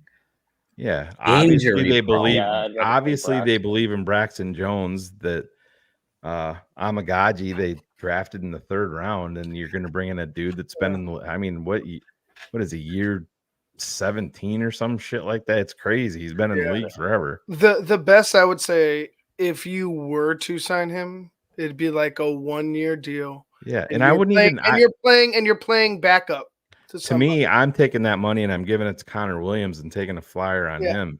Right. I mean, that's the move that I'm making, because Ryan Bates gives you the position flex that you can play. You know, who knows what's going to happen with Nate Davis. I Right. know Tevin Jenkins has been working out in Arizona, and they had video of him working out. But that's not. We all know Tevin can play. It's Tevin needs to be available. That's his biggest thing. In a contract year, that's going to be a motivator. With a child, oh yeah, married, I think you're going to see a good showcase from Tevin. But to Shane's point, we never really see a bad one. It's just the injury stuff. So I hope we see a leaner Tevin, just slightly leaner. Like not like I know back injuries could, he's going to him out, the. but I don't think what he's was he? Pilates. He's doing Pilates, bro. Yeah, I don't think he's leaner. I have video of him just from. He's always carried that belly around, but it's not. He's so athletic. Right. If you could carry it, I mean, if you could carry it and throw your body around, and be able to hold up fine. But the injuries is where I'm concerned. Like, okay, is it, maybe lose a few pounds? Maybe you'll be able to sustain a few more, blows or whatever, what may be. But he's dropped to the ground on non-contact injuries as well. Oh, and it's not just, he had the shoulder grabbing, man. When he gets hurt, it looks like somebody shoots him with a someone fell on from the the back Death of his Star. leg. You know what I mean? Yeah, sniper in the crowd. He went back in that time. It looked like he was done. So this is him working him? out. Yeah, just I don't know, yesterday or 2 days ago. Is that Olin out there? No, this is AQ Shipley, I think. Center for the Cards for a while. Yeah, that's Tevin. Yeah. So he got braids. Yeah. Okay. This is from Carmen Like Valley. Sharon, he agreed to let Carmen follow him around on his workout, so she got cool. She got all that footage. Yeah, but again, I've always said this dude would be a left tackle pillar. He would make Braxton Jones' forgotten name. But that's where the injuries occur, inside, lower back injuries, back. Guard play is tough. Now you're seeing the NFL pay guards because they're recognizing how physical it is there in 2024. The kid Hunt made $100 million from the Dolphins. But Carolina paid 2 guards, big time money. Well, I still wouldn't have drafted Quentin Nelson that year either. He Tevin and his group went to Ryan Poles and went to the Bears, and did they? Wanted to talk about an extension, and the Bears were very, very blunt with them and told them they have no interest in anything like that right now. And I don't blame them. How could you? Yeah, you can't. The talent is there, but you don't want to pay guy. Can't make the club. I'm not saying he's not going to make. I wonder how they say it. You have to say it a certain way. Well, I don't know, man. You watch this Hard Knocks thing. You listen to Joe Shane talking. There's not a lot of pussyfooting around. I think you say it a different way. I go, Tevin, you've been injured a lot. We just want to see you get through a healthy season, and we're gonna get to the table then. Give me a healthy season. You know how we've worked your best, even here with a lot of things. Sometimes, you have touchy situations, but we built this network on blunt is best. Oh, without a doubt. And that's pull the Band-Aid off quick, bro. Jesus Christ. Right, Caden? That's a blast from the past.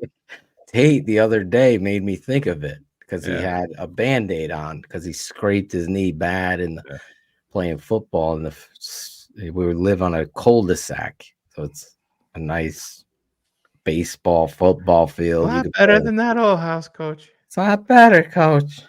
He's scraped his knee bad. There's blood, but it's just spray. I'm like, get up. So then 2 days later, he's ready. And he's like, Mom.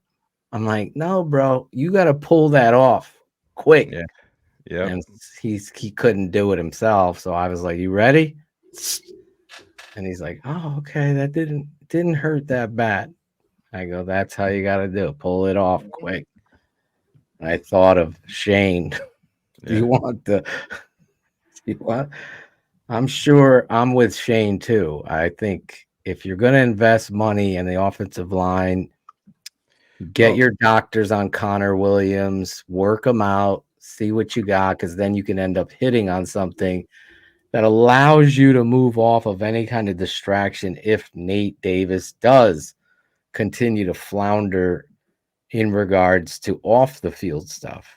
The Nate Davis on the field, I really believe he's a really good guard, but it's the stuff off the field and again, rumors, and then he had the family stuff. So does he love the game of football? You got to question that. That's not good. And it's, you would think Ian and Ryan would know, especially if Mike Vrabel's questioning that. Right. That's Well, I mean, you can move off of his deal. They could digest it this year. It just doesn't make you're paying. Yeah, him you keep him in. leave. Unless he becomes a distraction, you try to trade him. They can move off of his deal very, very easily after this offseason. But there's a pathway. And again, we've talked about this. There's a legitimate pathway that the Bears have 4 new starters on their offensive line. Okay, give it to me. What is it? Well, I mean, you mean after this year or this season coming up? No, after this season, there's a pathway to the Bears could have 4 new starters alongside of Darnell Wright. Braxton Jones doesn't make the jump. Nate Davis flames out. Tevin gets hurt. Ryan Bates shows that he's a journeyman backup. I believe in Ryan Bates. Is that wildly unrealistic though? I don't think it's wildly unrealistic. Could happen. Yeah. I hope it believe doesn't. in Ryan Bates. I think Ryan Bates is gonna be no, I think so too. But favorite. I'm just saying, man. It's one of those things. Nothing in the NFL is for long. I can remember us all being excited when they signed Josh Sitton, last minute, and then fucking moved Kyle Long, like literally the night before the first game or whatever it was. But that's the NFL. I mean, I don't think anybody is guaranteed anything beyond Darnell Wright next year. That's why they drafted Amagaji. And I mean, there's a lot of rumors out there that the Bears are actually, may look at him as a all-pro type offensive guard in terms of Meet the Rookies that came out. Did you watch? Yeah, I did watch his. Is it good or no? It was more so a lot of just his background. Not even it was just like with his family and stuff like that, like the story of him talking to Flus. They got into that at the golf. I just assumed that he was there and his dad was playing golf, and his dad got wind that Flus was coming in later in the day, so he called Karan and he's like, Flus is going to be here later in the day. And Karan is like, it's a 45-minute drive one way for me to get there. And he's like, well, get here. So he took off and he went and ran into Flea, like waited for Flus and said, hey, introduced himself, and I play for Yale, and you're all going to be looking at me next year for the draft. And so that shit was kind of cool, but just like his parents knew nothing about football, like at all. His dad's like, well, it's not football, it's handball, because the ball's in your hands, and like that type. And they had no fucking clue. So, but I think the Roma Dunze one comes out tomorrow morning. Oh, it hasn't come out. Yeah. I saw it like advertised with both of them. Yeah, they did. They advertised both of them at the same time, and Quran was Tuesday, and Rome is Thursday. They got some new media people in there editing, or is it?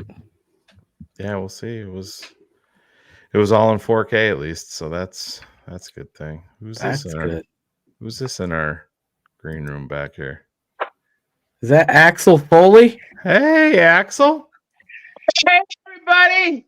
How's it going? What's up, Angelo? Hey. Not much. How you doing, everybody? Angelo, we got 4 questions for you right off the jump. How is the no smoking going? It's going well. How many of you He's smoked looking since for we a last saw cigarette you? right there. It's going well. My pack's over I here. just Put it out right before I will tell you something. It's very difficult, but I've been smoking less though. Oh, but not a full stop, right? Not a full stop. No, not yet. No. You were supposed to come help us paint. You didn't show up, bro. What happened? Did you call me? Did you leave a text? We called twice. Well, Right guess what I did, everybody? I cleaned the barn with my dad. You're at the mechanic. What happened? The truck? Oh yeah. The truck broke. The fuel pump broke and the fuel lines needed new fuel lines. I just got it today. Is it really, really hot in the barn by any chance right now? Gotta be. No, it's good. You're Look, everybody. I want to show you, everybody. glistening. I cleaned it. I cleaned the barn with my dad. Look how clean it is. Look at this. Oh, look at this. He's setting it Where's up. all the Where's jugs? cars? Where'd all the jugs go? Cars. Oh, we made a lot of trips to the dump. You should keep the camera right there. It's not so bright. Yeah. You threw cars away? What happened? No. Cars still here. What's that? Is that Chicago there Bears? she goes. Chicago Bears. Yep. Cars Some right Bears here. stuff. We still got cars. Okay. There he is. He's got to be hung from the ceiling, bro. Huh? You gotta hang him from the ceiling. Yeah. He's and cousin Angelo over here. Yeah. So his mom fixed the meatloaf? No. We're not gonna do meatloaf for another year or so.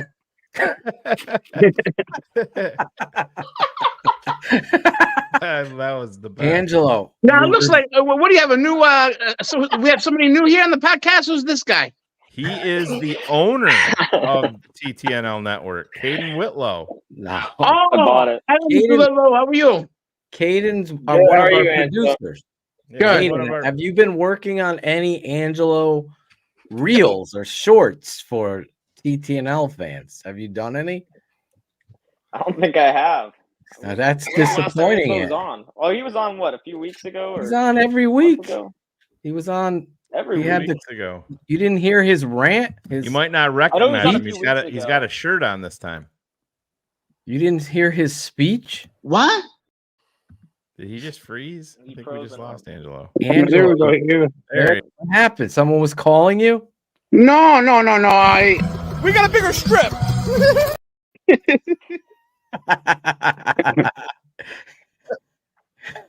We need some Angelo, some reels sometimes.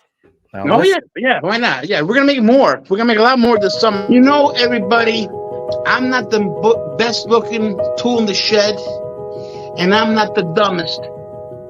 I got intelligence, but I'm not too smart. There, that's a good reel. That's it. It was a short clip. I got intelligence, but I'm not too smart. No, I'm not the smartest Quote of the guy year. like Shane. Yeah, the smartest man, right? Smartest Yeah. man. Smartest man. Now, let me Angelo, ask, yeah, go ahead, Phil. Yeah. did you watch? You've been waiting. You bought Netflix for this movie. Oh Have you watched Let's it talk yet? about that. Beverly Hills Cop. I'm gonna Part say something, 4. guys. Let me tell you something. I am disappointed, very disappointed that Oh, that is not the Beverly Hills Cop that I remember growing up. I'm sorry. You know, No. I think he let down a lot of people, but I got to give him some credit. They try to bring it back. if I was the director, I would have directed it beautifully. You know. So wasn't that on a Go over on to a- where you were? yeah before. on a scale of There you go. on a Now scale of 4 to 11? What would you rank it? 4 to 11. Yeah. I rank it. I give it a 6.5. There you go. From now Yeah. on, we need rankings from you. Movie rankings. Yeah. Mr. Angelo, I found your car charger and I'm coming for you. What the fuck? Who's that? What was I that? have no idea. I don't even know. What was that? My hands were like right here. Dude sounded Russian. Oh God, he did. Yeah. The Russian Yeah. mob. Let me see if I can rewind that. Mr. Angelo, I found your car charger and I'm coming for you.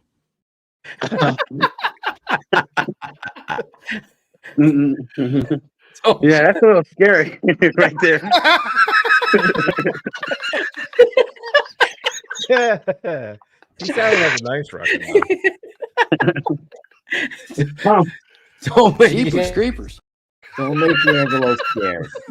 It's all a big joke, Angelo. We got Oh. swords here, buddy. Oh my God! We got the sword.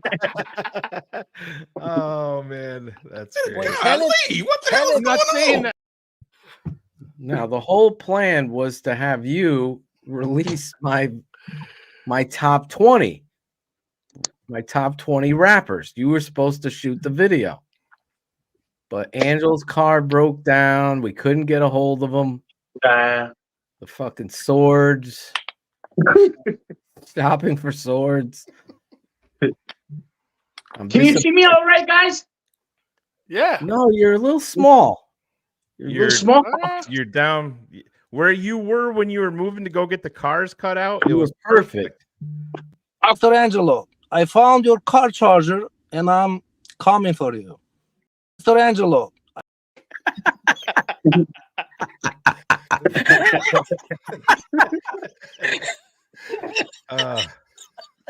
Sounds like Ivan Drago.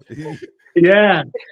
I found you. Oh my God. We got a bigger strip. So Angelo, what was for dinner tonight before you went to the All right. So today, me and my mom we went to Pacific Buffet. It's a Chinese buffet. Yeah. And what How was the- it? What was the It fave was on the good. buffet? I had lo mein, a lot of fish, American food, and sushi. American food. American food. That's Ribs, you know, they have ribs, macaroni and cheese. There you go. what was your favorite? My favorite, I love the sushi. I like the sushi a lot. Yeah, I saw your breakdown of the sushi the other day. That was a good job on that. I also went fishing. I caught a big bass. Did you see that, Shane? Oh my God. That was We awesome. got a lot to catch up. And the Adventures of Angelo. Do you know how to? Do you know how to clean a fish? Yes, I do. Look at that. Nice. You should do a video teaching people how to clean the fish. Angelo, when I come Yeah. down there, my son is going to be with me, and he loves to fish.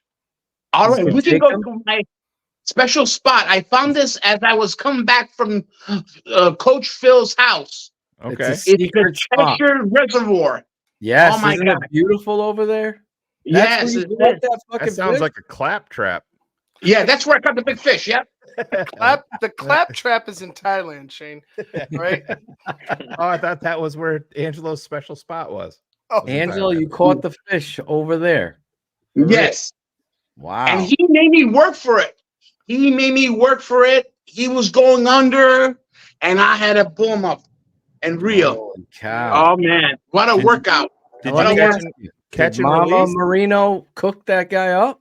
Yeah, she did. Yeah, I cleaned him. She cooked him. That's the deal. Oh, Now, what do nice. you do? Fry that guy, or is it more of a baked thing? What do you do? Well, that size fish, believe it or not, should have been baked, but I still liked it fried. We fried it with flour, salt, and pepper. There you go, Shane. Yeah. No Italian seasoning. No Nope. butter. No butter. We should have put butter, but we forgot There's to. a little beer in that batter. That's a Why little should- secret. Did you know that? Why- A little beer batter. It's good. Why should that have been baked, Angelo? Well, it's a big fish. I think maybe it's easier to cook if it's baked. Yeah. Angelo's takes. Now you went to a couple restaurants as well. You went to Sicily in Middletown. Yes. The pizza there on Angelo's ranking scale goes up to 15, Shane. Oh, okay. So 4 to 15. Yeah, 4 to 15. We don't fuck with those first three, do we, Angelo? We start right at No. 4. Where is Sicily in your ranking? What are your thoughts on Sicily? Well, I gotta tell you something. I expected better. I'm gonna tell you right off the rib. It does not beat Sally's or Pepe's, which are my favorite. They don't beat. Sicily has none. Cannot get to those people.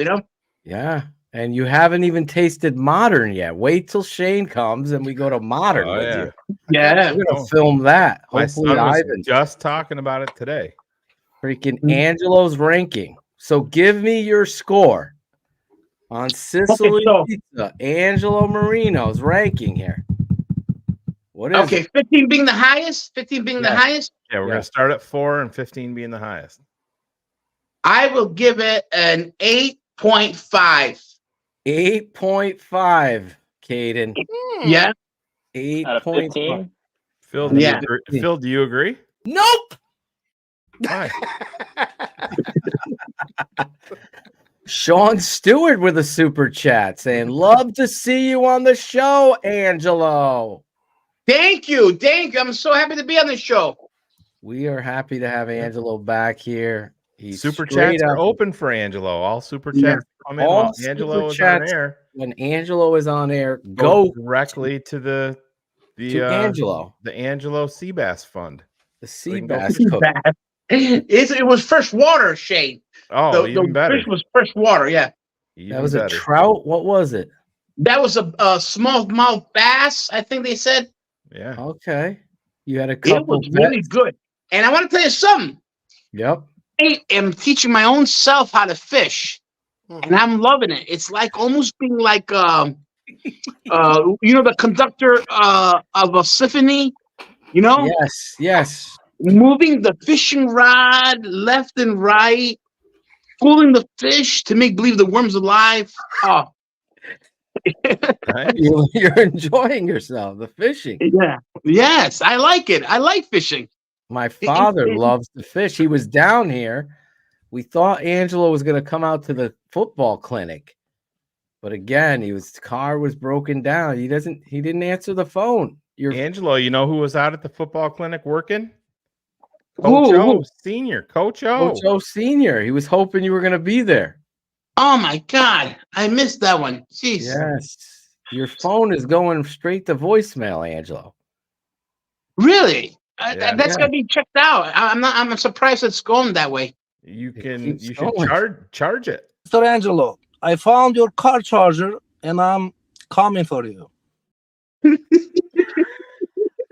Angelo, I just got your text of your. Do you mind if I show the fish that you caught? Yeah, no, go ahead. Yeah.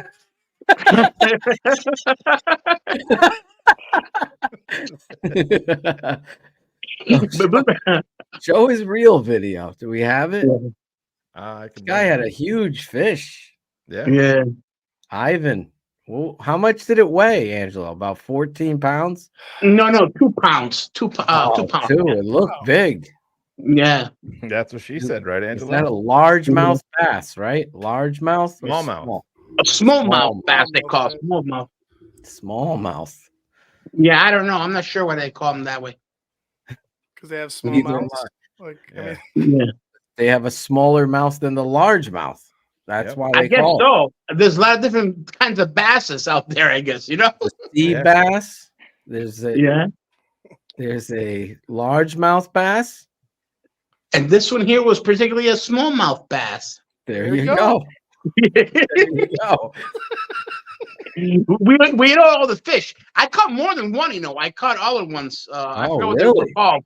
You gave away we hit your 'em all. secret spot, though. You got to be careful. There's a lot of people watching.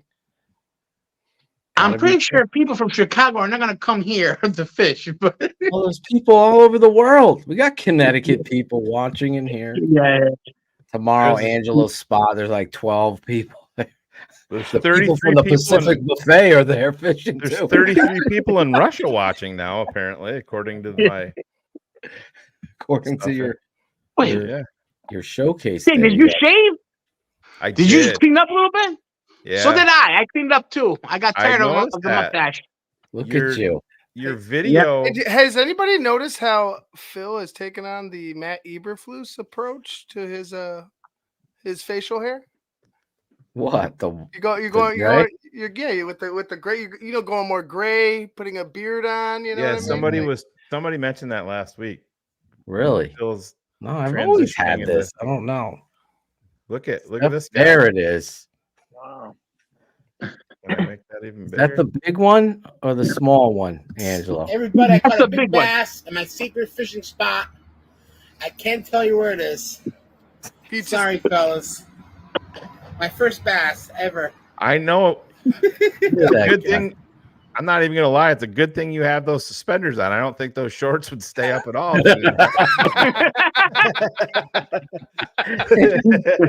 You're bringing suspenders back in style, man. We're getting them. Oh Now yeah. Salcevedo's gonna put them on the merch I'm shop. done right now on. Look, see. There he I got is. He's Yeah. got them on. Yeah. Merch shop. Fourth phase didn't get the joke at all. Yeah, I understand how that works. That's actually a large mouth bass, says Elmer. Okay. Schwartz. Okay. So So you got a Good. large mouth. Even fourth phase is saying we got a lot of fishermen. And Yeah, look at you, Angel. Largemouth. There you go. wow. look at you. And you got want a to know large mouth. something funny? As I was looking at the direction, because you can tell when the fish are blowing bubbles from the Yeah. water. Yeah. Said to myself, I'm gonna get you now. I'm gonna get you. And when I threw the reel, my fishing rod, I went there. I waited like 4 minutes, Yeah. and then I tried to pull back, pull it in. What do you And I said, oh, God, did it get stuck in seaweed or something? It didn't get stuck. I had to reel him in, and I Yeah? got it. What Yep. are you fishing with? What's your bait? Canadian night crawlers from Canada. Really? Yeah. You shipped them all, Alex. Where in shipped Canada? them all the way down. Where in No, I Canada? bought them at the gas station. I bought them at Teddy's gas station off of Route 68. Yeah. Just getting the gas. Supposedly they must like the Canadian worms. There you go. Here he is at the pizza restaurant with. Hello, the everybody. 8.5. We're in Middletown, Connecticut, and we're trying out Sicily, the restaurant. First time ever. I got the spicy Sicilian, hot cherry peppers, salami, and I also added the Is that bacon. fresh onion. out of the Well oven done. there? I think it's Yeah, yeah. delicious. All right, everybody. That's it. Now you got to take your first bite. Hello, You gotta everybody. take a We're bite. in Middletown, Connecticut, and You feel me? Like, all right, Yeah, you introduced it. Now take one bite, but don't pull a crooms and pretend that it was good if it's not good. You gotta be honest. Yeah, I know. I should have done it. I should have. You know what it is? Moving I'm over forward, we need myself. that. I wish I You're had doing a somebody good to job. record me. It'd be so much easier. Who was recording you? Some waitress that you The asked? waitress. Yeah, some waitress. Yeah. Wow, did you leave her a good tip? I did. Yeah. Just the I tip. did. $5. I'll give $5. No, but I was very You were very what? Disappointed. disappointed. Very disappointed. It looked Sicily. good. It looked good. I've been there. It looked Shane. good, but the definitely had- undercarriage, I said well done because I love all my pizza all well done. Yep. And it had a very poor undercarriage. Undercarriage being underneath the pizza. Yes. It we- flopped. We've That's learned the why undercarriage. Ivan's first wife left him. He had undercarriage issues. No. Yep. Yeah, that was it. And I want to correct Ivan because Scottish Bear is right. I'm holding Angelo accountable, but also Jared's right because Luke's copied me. Yeah. Jesus. Happy 4th of July, everybody! There he is. Got some sun here in Walford, Connecticut. And we had a nice barbecue, and now it's time for a freedom ride. That's right, you heard right. Freedom This is ride, the baby. new scooter, right? You got the Yeah, new one. look at that This is the thing. new mini bike. Whoa! Yeah. Look out! Look around. Does that have gears on it? No, it's automatic. It's automatic. How far did you say you could get on that, Angelo? You said you could get further now, right? Yeah, I can go further with it. Yeah. You can drive to my house, the back roads, How right? far is your house? 4 blocks. 4 How far? You're gonna get what? 50 miles out of that? Did you talk to that 30? I can get 50 miles to the gallon on this hog. Man, that Yeah. movie. Now, coming up, I do Terminator 2 scene. If you watch the whole video, I do Terminator 2 scene. Remember when he says, You're gonna come back? There's a second act in this? yeah, see Here, what? hold on, here we go. Listen to what it says. Aiden, rate his acting here, Aiden. Yeah, there was a big guy earlier today looking for him today too. I wouldn't worry about that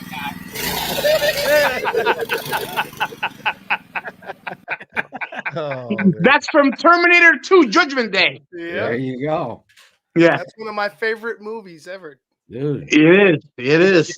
We still need the scene of you. How are we gonna have him film himself, Shane? Is there a camera that like a yeah, we gotta buy selfie him. stick? We gotta buy him a GoPro for the mini bike. I want him while to do he's his driving. drive. I Yes. want him to do his drive-through. Things when he's ordering. I want him to go through the drive-through on his mini bike. Yep. Gotta do it. Janice, Gotta go visit need a number Claudio at 5? the barbershop.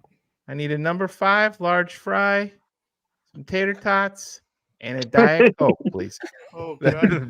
I should, if I'm gonna end up going out there, I think I'm gonna let my hair grow a little bit so I can get You could take a ride on it, huh? So you feel the wind, yeah. Could Yeah, let your Ivan hair drive grow it? out. No, I wasn't talking Yeah, about the mini Elton bike. can drive it, but he's gonna wear the helmet though. I want him to wear the helmet just in Yeah, case. gotta be safe. Gotta be You can never safe. be too safe. Laura. Let the Laura hair grow told us out, this, Ivan, and then baby. we'll take you to Claudio's and That's you can exactly. just bring a lot of cash. $100 a buzz cut me. That's crazy, Claudio. That's just half. That's just half your head. So, Angelo, are you ready for my top 20 list? Everyone's been waiting for this for years. Yeah. Angelo, Rapper. who's your favorite rapper? Yes, Angelo. Who is your favorite rapper? My favorite rapper. Yeah, if you were gonna pick and start playing some music.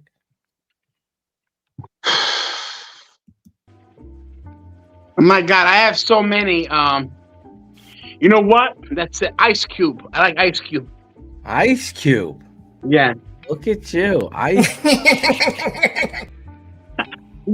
I was in high school when this song came out.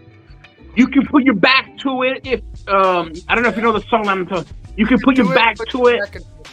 Yep. Yeah. Oh. Ivan, give it to him a little bit. You could do it. Put your back into it. Yeah, that's it. We should play, Shane.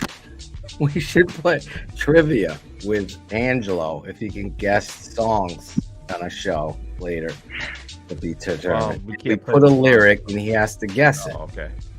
You could do it. Put your back into it. Who sang that? I don't think that was the name of the song. No, that was not the name of the song, but that's some of the words. Right. Angelo, yeah, spoiler alert. Ice Cube did not make my top 20. Just letting you know. Angelo's pissed. Angelo's pissed. He's confused. What is this thing they do? What is this, Caden?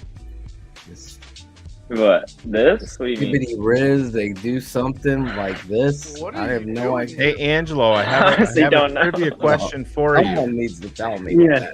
Angelo, I have a trivia question for you. Okay, you ready? Yeah. What country invented ice cream? Oh. And I'm going to give you I'll give you some answers and you have to pick which one is right. USA, Italy, France, or China? I'm not smart. Italy. Wrong. Oh. Your next guess. France. Wrong. All right, so there's 2 left: USA and China. 50 USA, shots. USA. 0 for 3. Oh my God, a Chinese? China. Yes. Oh my God. Pacific buffet. We got a bigger strip.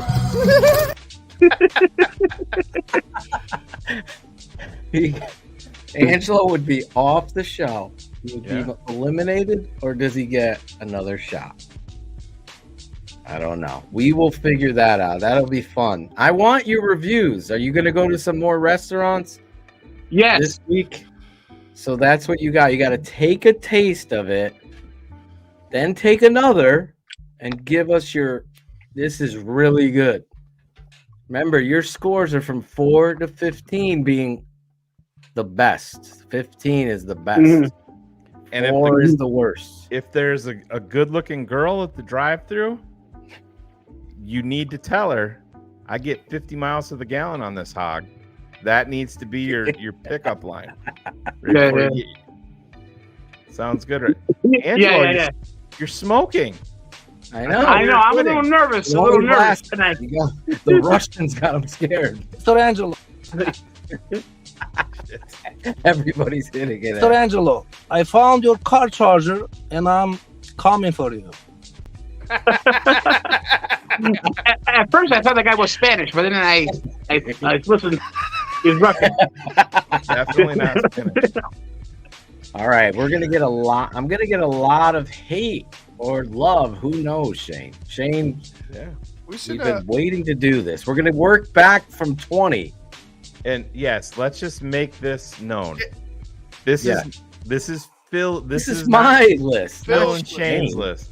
I put my picture up there purposely. Somebody's like, told me, I love Phil and Shane, but y'all need to stop listening to rap. I'm like, how the fuck did I get into this? So should we bring Phil? Should we blow you up for the for each and every one? Like you introduce the next one. I wish we could have put a little snippet of their music. Would have been awesome, but I don't know. We'll get flagged. We'll get flagged for it. So we leave our music on. So should we hip-hop in the background. should we bring you on?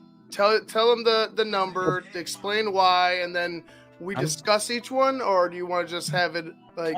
We don't have to discuss. We could shortly, if one of you wants to comment on it. But what time? Well, I guess you got time till 11. I'm a big boy, Phil. I can do whatever I want. Up to you guys. I'm just gonna go through my list. We start at 20. I do have 40 ranked, but we will start at 20 for time's purposes. And coming in, where did Angelo go? There, not here.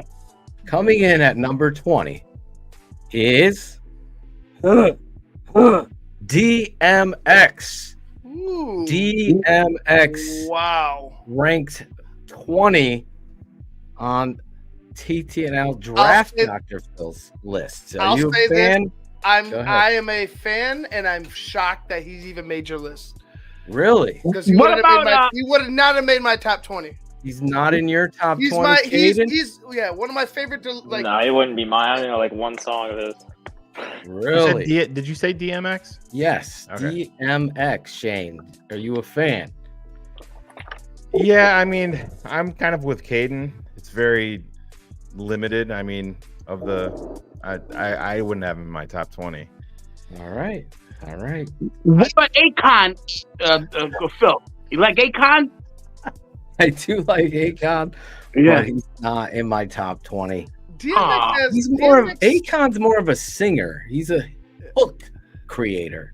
DMX has like these. When you look at his albums, he has a lot of other songs that hit deeper than just like the mainstream ones. People don't listen to DMX enough of his track. Right. But again, as I was thinking a little bit more different down the lines of where you were going to go on, but DMX number 20, that's a shock to me. There you go. I love the commentary here. DMX was number 20. Number 19, coming in at number 19 is Andre 3000. Andre 3000. The lyrical flows, the creative usage of hooks and music and beats. One of the more talented artists in the hip hop world. So Andre 3000. Again, Ivan. I like Andre 3000 at 19. Like I said, it's going to be up to you, Phil, because it's your choice. Andre 3000, right. I think Andre 3000 as a solo artist and as like a musician, he could do a lot of crazy stuff, man. I mean, he's very good lyrically. But to me, Andre 3000 is a duo. Him and Big Boy are outcasts. It's outcasts. That's kind of how I see him more than a solo artist, but he is a good lyricist. Phil, do you have a thought on this? I don't have any thought.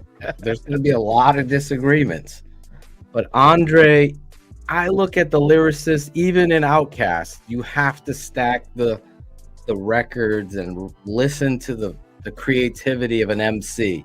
Some of these guys are getting other people to write their stuff, where I'm looking at Andre and what he did for Outkast is Andre. Big Boy, Andre is the show. Let's just be honest there. So unbelievable lyricist, great stuff from Andre. That's where I have him. I have him at number 19. And trust me, this is not easy to rank these guys. There's a lot of guys. I have a top 40. So I'm looking at Bear Truth wants to know if there's a criteria. Well, I look at their ability to write their music. Gotta have a criteria. You see the bottom, Phil? You're such a dick. Did not make the top 10. Number 18, a lot of Chicago peeps will know this guy. Kanye West coming in at number 18. Gets a lot of hate for his off the fields performances. But Kanye, man, some of the lyrical abilities and punchlines that he comes up with, as well as the music. I mean, Jesus Walks, a lot of people were up in arms, but you look at the deepness of it, his ability to capture the crowd. He's a very good MC, man.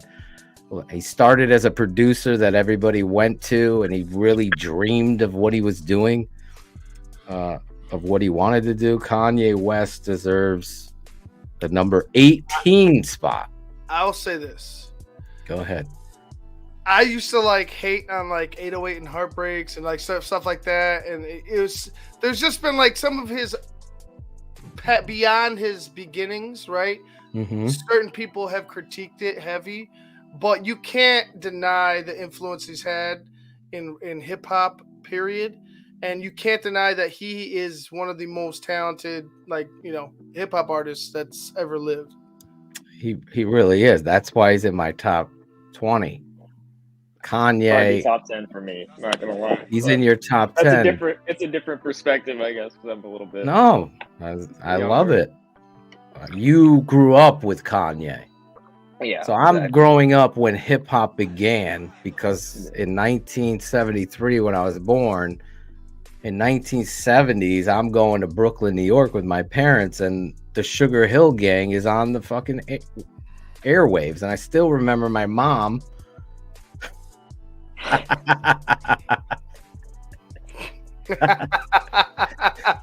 I love this guy, Caleb. That was that's compliments of Ryan Cox. There you go. I gotta watch the Kanye documentary and the Taylor Swift one on HBO Max that they're trying to hide. Yeah. So you gotta check out the Taylor Swift versus. I have that in my queue ready to go. Taylor Swift versus what's the boyfriend she wrote? All anyway. Of them? Didn't she do all of them? All of them. But they have one with Taylor's side and one with the boy. What's the dude's name? I don't know. Somebody in the chat will have it. Someone has to know, but dude. Jake Gyllenhaal. No, it's not him. You have to watch this. Carrot Top. Carrot Top. Anyway, Kanye West, Doc. Alex is right. Kanye, number 18. Number 17, a female rapper. I teased this, Angelo. I said there's one female rapper in my top 20. MC Light. MC Light. And I know Caden Whitlow's a little young, but MC Light, unbelievable ability to flow like no female I'd ever heard. I still remember being mesmerized by Paper Thin back in the day. Her brother also was a rapper in Audio 2. Listen, MC Light, any song she's on, she kills it. Is a tremendous lyricist, writes all her music. Unbelievable artist is MC Light. Have any of you heard of MC Light? Yeah. Oh yeah. I kind of spoiled it last. Yeah, you did. You called it out. There she is. Yeah, put a picture up. Light. Oh. Like Phil said, MC Light's. She has a captivating flow. It's her a captivating voice. flow. Yeah, her vocal sound Mm-hmm. is amazing. MC Light can flow and listen. No bias on it. MC Light, number 17. Number 17. Number 16. This is going to be Angelo's guy. I'm surprised he didn't say this was his number one guy. Certain guy from California. Tupac? Snoop Dogg. Snoop Dogg. Coming in at number 16, Snoop Dogg.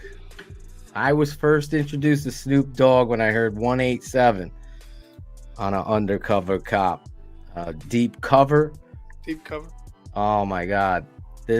And then from there on, he became an absolute household name. Snoop Dogg. I mean, you just go down the list of his music. Any questions on him, Caden? You a fan of Snoop? No, I wouldn't question it. I mean, I know some Snoop songs. He's more like a cultural icon to me than more of like know a lot of his music. But yeah, well, that's really just a difference in generations. You know what I mean? Like you weren't. Yeah, you're always gonna get younger generations to battling. I'm sure a lot of these want Kendrick Lamar. These in comments my are going to be 20. fucking bonkers tomorrow on YouTube. I might just sign out of the TTNL account for a week. Number 15, I have Slick Rick. Slick Rick the Ruler. Teenage Love, the storytelling ability, la-di-da-di, mixing up his flow, being the way he was. Just a tremendous storyteller. And he was the first guy that really I heard use overdubbing in his lyrics. And what overdubbing is, or pausing. You can't use all your breath to say some lines, but if you hear him, he's able to come right on rhythm. And he used a certain style that flowed so perfectly while he creatively told the story. You just liked his eye patch. I did. Gold fronts and an eye patch. You gotta love Slick Rick the Ruler. Angelo, how do you feel about Phil's thoughts of him coming on rhythm? Any thoughts? It makes me very happy that he grew up in the era where rap was booming. You know? Yeah, me too. Wow.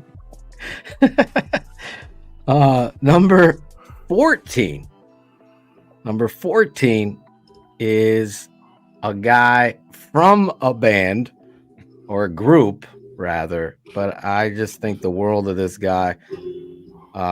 I had the pleasure of meeting him back in the 90s when I was doing it. METHOD Man. Method Man coming in at number 14. Again, just a flow and the ability to just tell it like it is and have his own personality. He was able to cross over, do certain things that others couldn't do. Method Man is a true original MC. always sticking to where he was. I love the crossover stuff with Redman too, who's not in my top 20, spoiler alert, but he's close because I love Redman.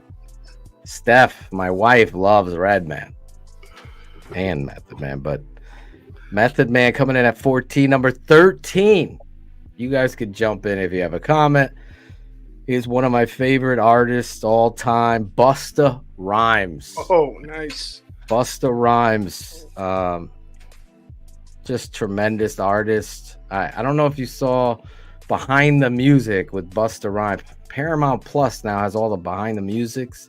Yep. So if you want to check that out, there's a lot. The one on Busta Rhymes is great. And I was doing it then.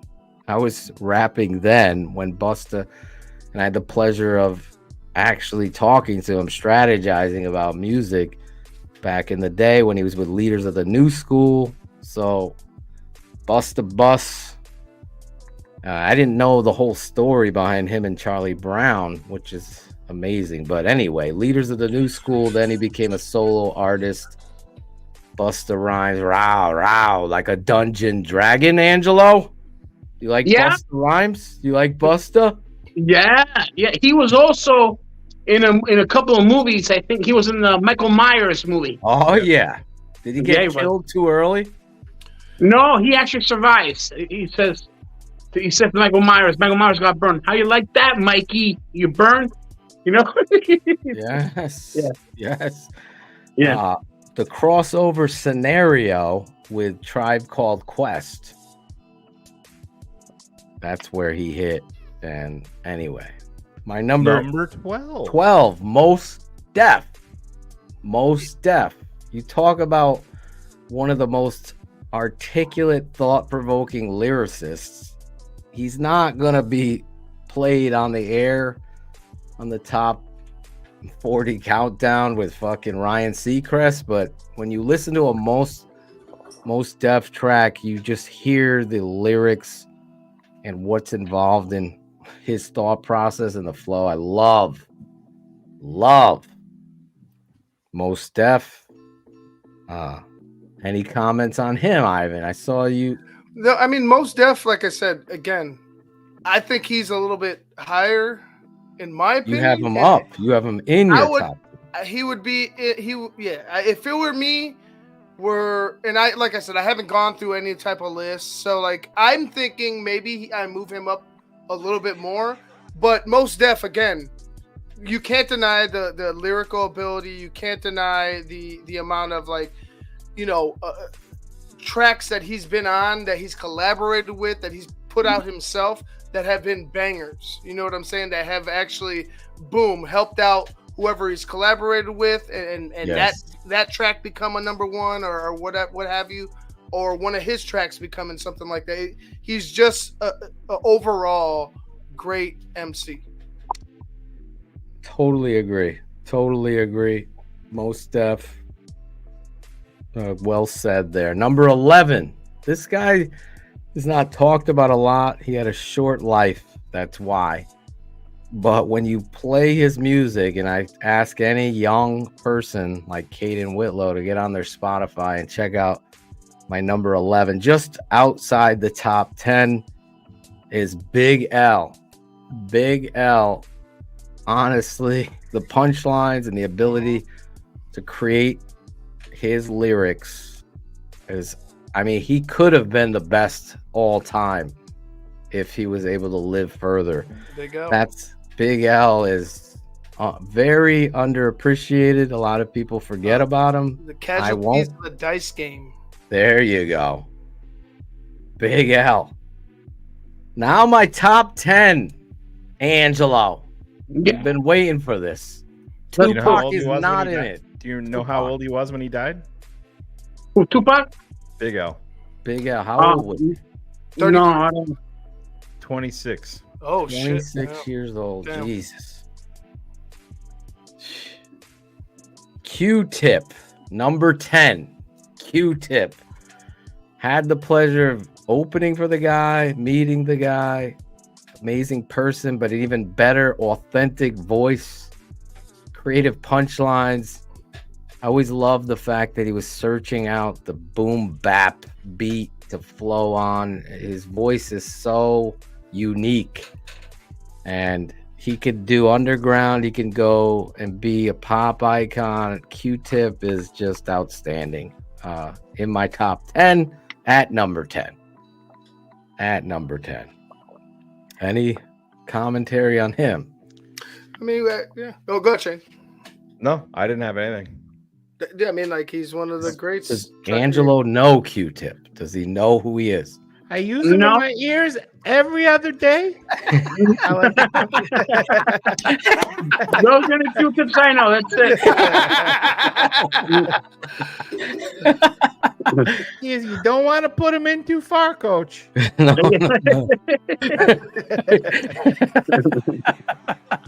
Oh, great line. Number 9 from the Dirty South. My first Southern. Well, maybe. Bubba Sparks? No. Ludacris. Ludacris. Talk about creative punchlines and the ability to flow. I just absolutely think Ludacris is one of the more underappreciated MCs. Some people hate him. I know. I don't get it. I absolutely love him. I don't hate him. I got hoes. He's not in my top 10. That's like I said. Phil has had a great list. No, maybe He's top. gotta be in Maybe, the top maybe. 20. I mean, he will be in my top 40, but I got to go through a list like Phil's gone through a list. You gotta I gotta really sit down and do it. It's tough. Exactly. But Luda, I mean, you gotta. I mean, some of the creative fucking punchlines. Writing to me on top of a great hook, that stuff is great. But when you have these punchlines that are so creative and make you smile, that's what hip hop for me. An MC that's able to do that continuously and use words where they mean something else, then it's Ludacris is outstanding in it. Number 8, Nas. Nas coming in at number 8. Nas, obviously a lot of people know the story. There was a lot of talk with him and Jay-Z and the battle of that. Nas to me, just a great MC, consistent, great. There's nothing more I really could say about Nas. He's outstanding. You have thoughts on him, Ivan? Top 5 for me. Top 5. Yeah, a lot of people will disagree with my top 5, I'm sure, but Nas right there at number 8. It's very close. Very close. Lucky number 7. Number 7, KRS-One. Oh, big fan. KRS-One. KRS doesn't get enough credit. His album Criminal Minded was one of my favorite albums of all time. Him and Scott LaRock at the time when he was alive. Just KRS-One is outstanding in political thought, in preaching a positive purpose, and also bringing to light a lot of racial injustices and deep thought into politics and American society and society as a whole. KRS-One is hip hop. Like he always gives credit where credit is due. He's a real MC. My philosophy. I thought he was going to be a lock for your top 5. If I didn't see your list. Yeah, I didn't show Shane my list. I would have had them as a lock in your top 5. Close. He's there. I was struggling. I had to cross it off. I had moved him from 5 to 7. It's been a tough decision here. That's how much I care about this list. My number 6 MC is Jay-Z. Jay-Z. A lot of people hate on Jay-Z. He steals a lot of people's lyrics. No, he's not stealing anyone's lyric. He's just using the lyric to bring it back I always appreciate the artist. I know there's a lot of shit coming out about Jay-Z, whether it be true or not. All the Diddy stuff. Diddy, not in my top 40 with Tupac. What about 50 Cent? 50 Cent. 50 Cent for you was number 24. There you go. He was number 24 on my list. He's in my top 40. But Jay-Z at number 6. Obviously, everyone knows the ability to make hits. I don't know if you've ever seen his documentary, Shane. He says he doesn't write his lyrics, that he memorizes them in his head. I always thought, how does that even happen? I don't even know how. If that's true, that's pretty fucking impressive. I'll tell you that. Exactly. Oh man. So that Jay-Z number 6, right outside the top 5. Now we're in the top 5, Mr. Breaking news. The tape never lies. Network. Breaking news. Caleb Williams did not sign, but now we have entered the top 5 of EDPs. The top 5. Caleb doesn't like my list because Drake didn't make the top 20. Because I know he's a big Drake fan. Number 5, Big Daddy Kane. Big Daddy Kane. I knew he was. Let me just tell you, when I was a young kid, Big Daddy Kane came out and he rearranged the structure and the authenticity of rap, creating punchlines and abilities that he also wrote all of Biz Marquis' first album, Nobody Beats the Bit, all the lyrics. He's wrote a lot of other people's lyrics. He is a tremendous MC, completely underappreciated. I know he's bounced around a little bit, but he's trying to come back. But Big Daddy Kane, as far as the history of MCs, top 5, no doubt. You could probably put him somewhere higher if you want. A lot of people could do that. So now, Coach, I love candy canes.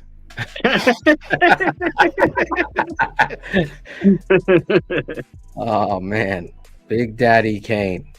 Pick a BC date because your history. I just remember listening to that lyric and I was like, this dude, Big Daddy Kane, flowing. Number 4. Angelo should have picked this guy as his number 1, I think. Wow. LL Cool J. Oh yeah. Ladies, he was also in a Halloween franchise movie, H2O. He played the security guard. That's right. That's right. And he was How many rappers did Mike Myers kill? Deep Blue Sea. Yeah. Actually, he didn't kill LL Cool J neither. He lived. LL Cool J lived. Whoa. He lived to tell it. 2 movies with a black guy lives. That's crazy. I can't believe it. That's crazy, isn't it? What's your favorite Ladies Love Cool J song, Angelo? Do you have one? I like Candy. I forgot. I thought it would be doing it well. Oh, that's the one. Yeah, that one. That's a very popular one. Lounging. Yeah. Is it lounge? It's called Lounging, I think. No, what is it called? If I'm not mistaken. No. Oh my God, I just went blank. Hold on. LL Cool J, when he came out with Rock the Bells back in the 80s, I think it was 1984. That's a channel on Sirius. Holy shit. I was like, and the beat was so fast. I'm sorry, Phil. Go ahead. That's who, like, lounging is, who do you love? That's that song. Yeah. So I'm sorry. My bad. No, it's okay. LL Cool J has so many hits. He was the first guy to do a love rap. I Need Love. I'm Bad. All of these songs. But I just put that little clip. Yeah. He's still. I wish I'm Bad. That takes you back. Oh, that was awesome. Mama Said Knock You Out. I mean, yep. Come on, Angelo. Angelo remember? played that when his mom made meatloaf last time. Don't call it a comeback. Don't call it a comeback. I've been here for years, rocking my peers, putting suckers in fear. Come on, Angelo. LL Cool J, number 4, underappreciated. He's been doing it and doing it well for years. This guy continued. He put out another album. If you watch LL real quick on Sway in the Morning, they ask him to do a freestyle. Just watch LL at whatever age. What is he, 58, 56? He just fucking destroys a freestyle. Still got it. Also became an actor and was on CSI. What is he on? One of those shows on CBS. Been on everything, man. Well, that brings us to our numbers. Angelo, wait, don't say it. Angelo, any guesses who is number 3 for Phil? I guess we can go around the room and guess. Here we are. Top 3. Easy E. What about Easy E? Eric. Eric Wright. No. He is not in my top 40. What's his name? All right. No, didn't make it. But that was his name. His real name was Eric Wright, like you're saying. Yeah. Any guesses, Ivan? Top 3? Top 3. I think I know who number 1 is, clearly. Okay, so I think people will be surprised who number 1 is to tease it. I'm quite sure I know, but I'm not sure if the person is from a group or not. So I'm gonna bypass my guess. I don't know. Oh, here we are. Do you have any guesses, Shane? There's three names left. I don't want to. I think I kind of know your.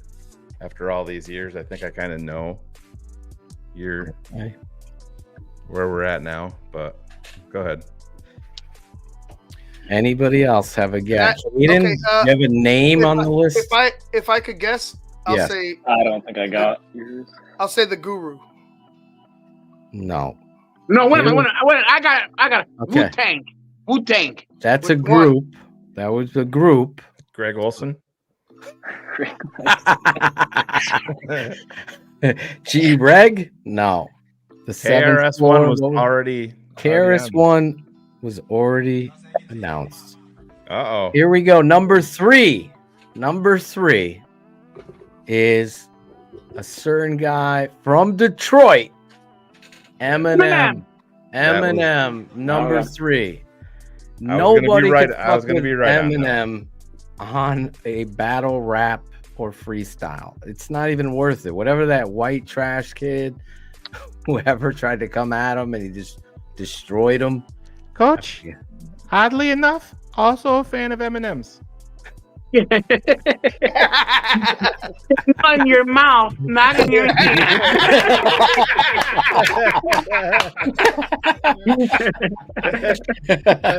Oh man! Yeah, you gotta love it. Eminem, that's Eminem is one of the best MCs that ever walked the planet in regards to his ability to write. And if you listen to his punchlines and his ability to flow, it's unremarkable. It is. It's outstanding. Aceveto's calling you out. That's not a big fan. I don't know how you can't be. Anybody could understand. Acevedo wants to know if John Gruden raps. I tell you what, man. I tell you what, man. If I get them in the coach's clinic, man, and I do that. No, if they didn't release my emails, man. All right, Eminem, number 3. Number 2. Here comes the shocker. Here's the shocker. As your guy, Biggie Smalls, number 2 all time. Biggie, the ability to flow, all his music. I mean, Angelo has much love for Biggie. So you got Slim Shady, and then you got Biggie right in front of him. Juicy. All the history of Biggie Smalls, also gone too soon. Biggie, I just That's notorious. Everything that this dude did, from his freestyles on the street to his abilities and just being blunt. I love Biggie Smalls. Number 2 on my list. Number 2. So I guess everyone probably knows where number 1 is. Tupac Shakur. Clearly. Number 1 MC all time for me in my top 20 here is Rakim. Rakim. Rakim changed the game in regards to hip hop, where everything was about me and fun and this. Rakim dropped it and destroyed it and created another level of rapping. That album, Presidents, I mean, unbelievable album. Him and Eric B. Everything this dude did back then was just next level. He took rapping, which was more stationary at the time, to another level, and then everybody kind of fed off him, and everybody talks about it. So to me, Rakim is the number 1 MC all time. Shane, I knew did it. You I did knew it. That. Yeah, I've heard you talk plenty about it. That's why I put the little Easter egg up there at going into your top 4 when Bullets put Rakim up there. Yeah. And if people go back, you can have a little bit of fun. When I put that comment up there, you could see Phil look down at the comment and then shift really, really fast. So I wanted to fuck with him a little bit, but yeah. The Guru was in my top 40. To your point, he was at number 23. 23. I'll take the 23. Like 50 Cent was 24. Yeah. I'll just read off the rest of them if you want. I had Fabulous, number 21. One of the most underappreciated rappers. Redman, 22. I haven't had him at number 2. I had him at Fabulous. No. You don't like No. I appreciate Fabulous. I don't have him at 21. Okay. I so appreciate the punchlines that Fabulous brings to the table. Obviously, Guru, 23, 50, 24, Common, 25, Lil Wayne, number 26, Kendrick Lamar, 27, Heavy D at number 28, number 29 is Chuck D from Public Enemy. Let's get to the one that everybody's waiting for. Where does Tupac fall in? Tupac doesn't fall in my top 40. No, he comes in at number 40, Shane.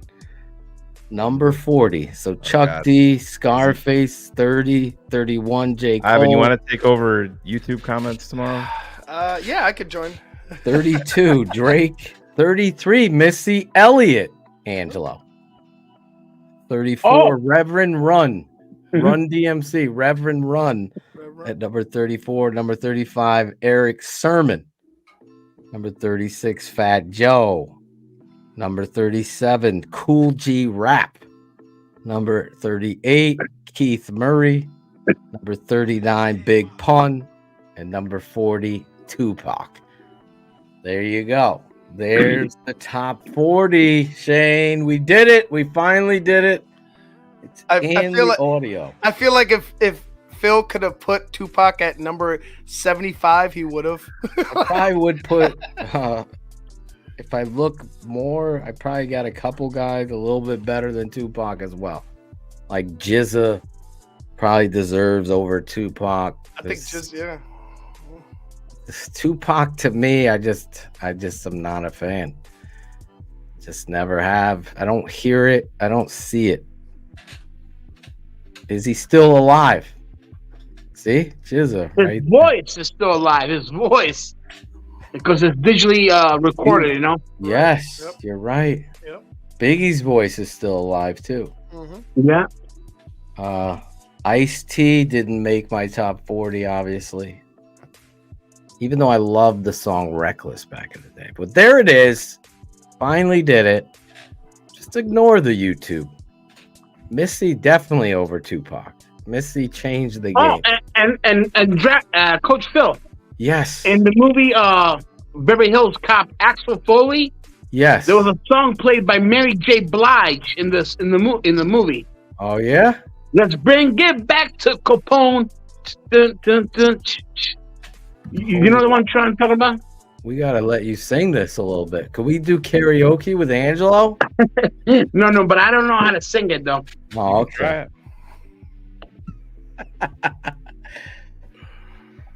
Maybe Caden Whitlow will give his top 20 and Ivan can get their top 20. There you go. Oh, shoot. Yeah, I don't think you'd agree with mine. Who is your number one, Caden? Caden probably has Drake number one. Him and Drake's Caleb. definitely up here. I have him, right? I had him at 32. I was growing up was a big Logic fan, to be honest. Logic. All right. About like a Drake, J. Cole, Logic would probably be up there. I put West Coast dudes on my list. First of all, Tupac is from Baltimore, number one. Growing up on the East Coast, down, I guess that we would call that South, right, Shane? Baltimore, yeah. Maryland. He's not from the West Coast. He went out west. If you watch the documentary, you see the whole thing. He was an actor. A lot of his bravado is an act. So it's very easy for me to see authenticity. And I don't know what people say. I don't see people moving to the dance floor like you do with Biggie or bobbing your head to. It's just not even close. Let's just be honest. But wouldn't also people would also combat that, or challenge that with, hey, DMX was in your top 20, and DMX, a lot of his, delivery, it was more delivery than lyrics. His delivery is so original. Right. There's no imitator. I know Jadakiss. Not Jadakiss. What's his name? Who sounds like him? Tries to sound like him.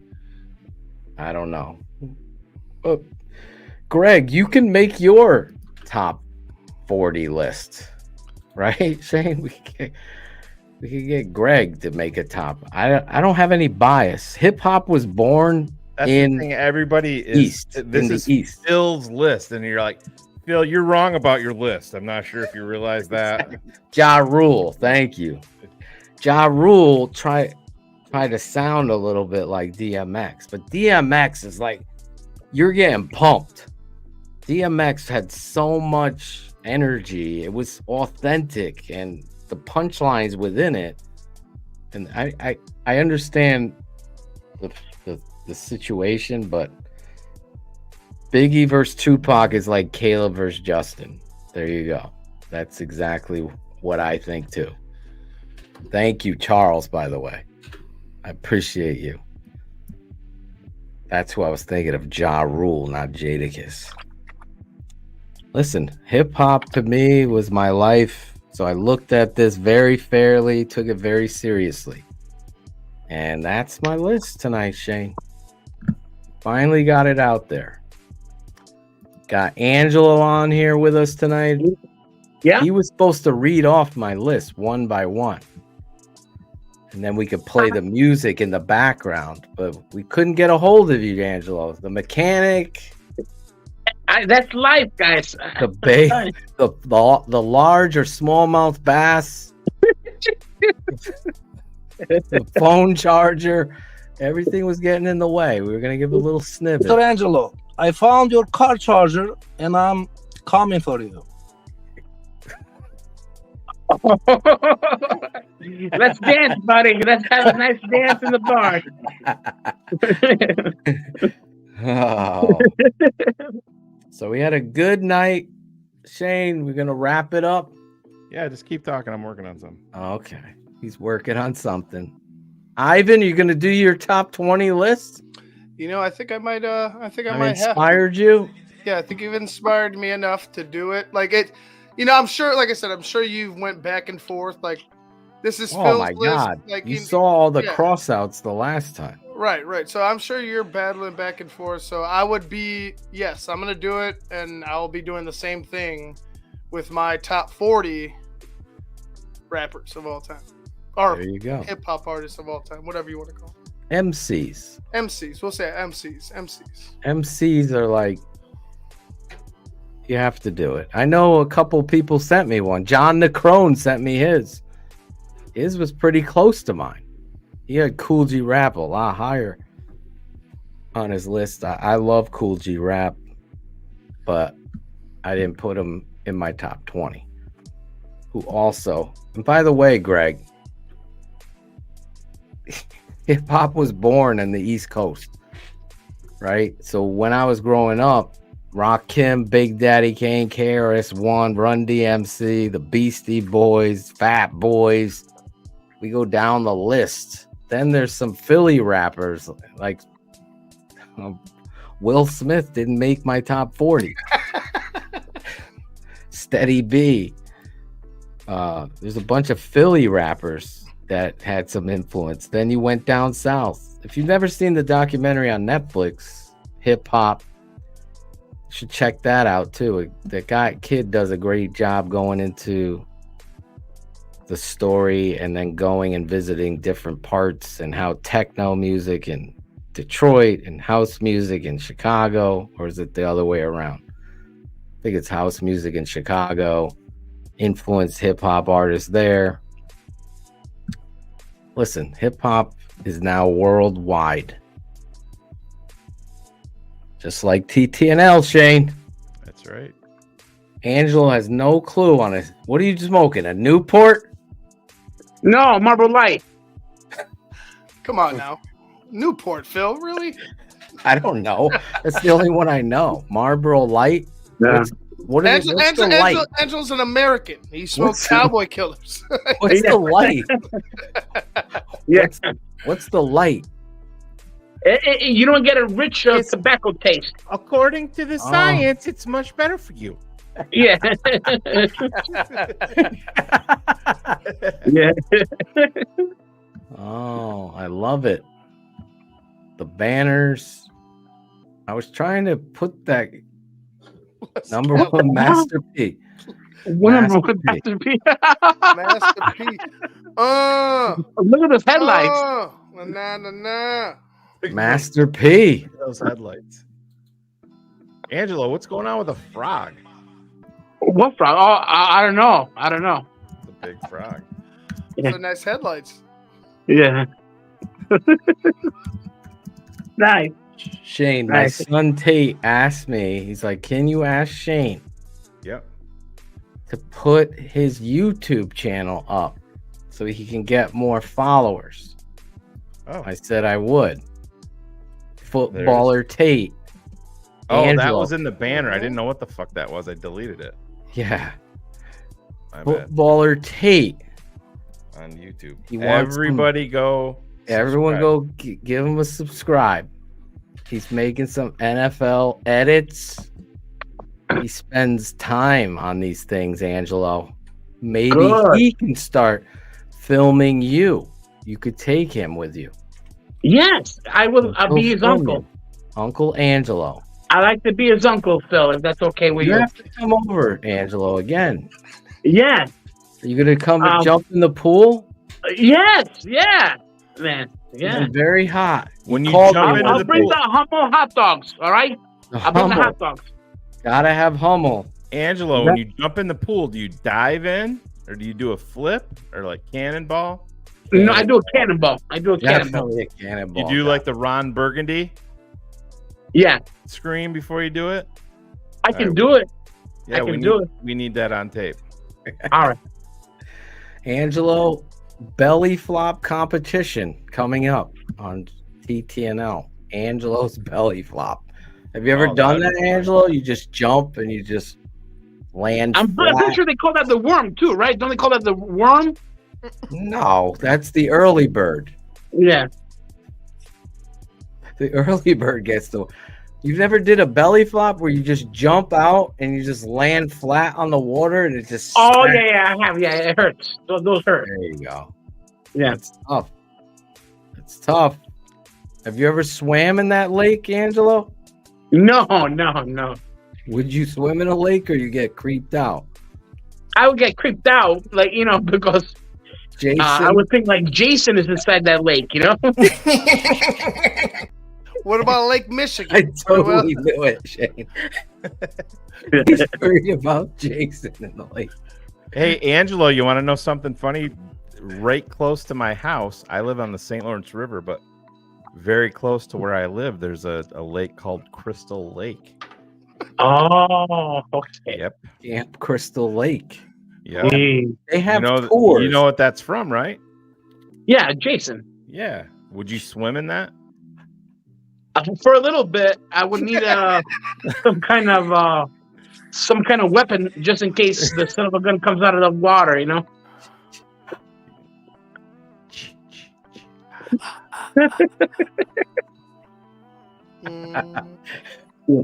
I would get scared with those movies too, Angelo. Yeah.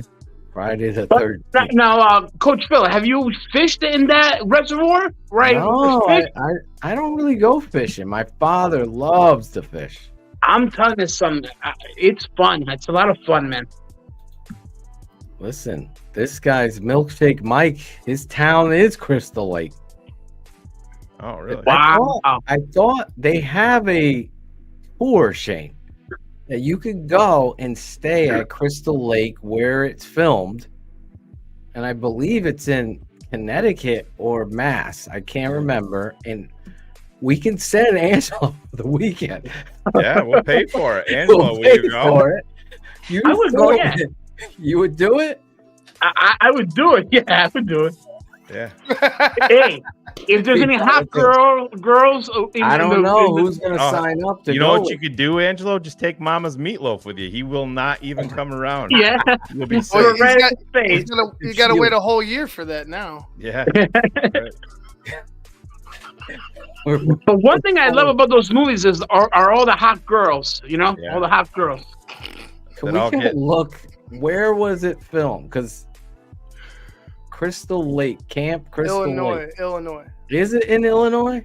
I think it's Illinois. Well, Is we that have where the Crystal Lake. camp We is? have Crystal Lake, Illinois. I think Camp Crystal Lake was made up though. I think it Someone was just told me made up. that it was filmed in Connecticut. Let me Maybe it Google was. this quick. I don't Where was Friday the 13th? Friday the 13th filmed. Let's see. 1980. It was filmed in New Jersey. Warren County, New Jersey in September 1979. The camp scenes were shot at Camp No B Bosco. Camp No B Bosco. Camp Crystal Lake's way easier to pronounce. Yeah, they changed that. The director's like, welcome to Camp No B Bosco. A working Boy Scout camp in Hardwick that's still in operation today. So look at that. It was filmed in Jersey. I was wrong about it. Now I got to find out where this... I saw it advertised that you could go to the camp and do it. So there you go. It wasn't in Illinois. It wasn't in Illinois, but I'll look up where it is. We can send it. Breaking news. The Tape Never Lies Network. Breaking news.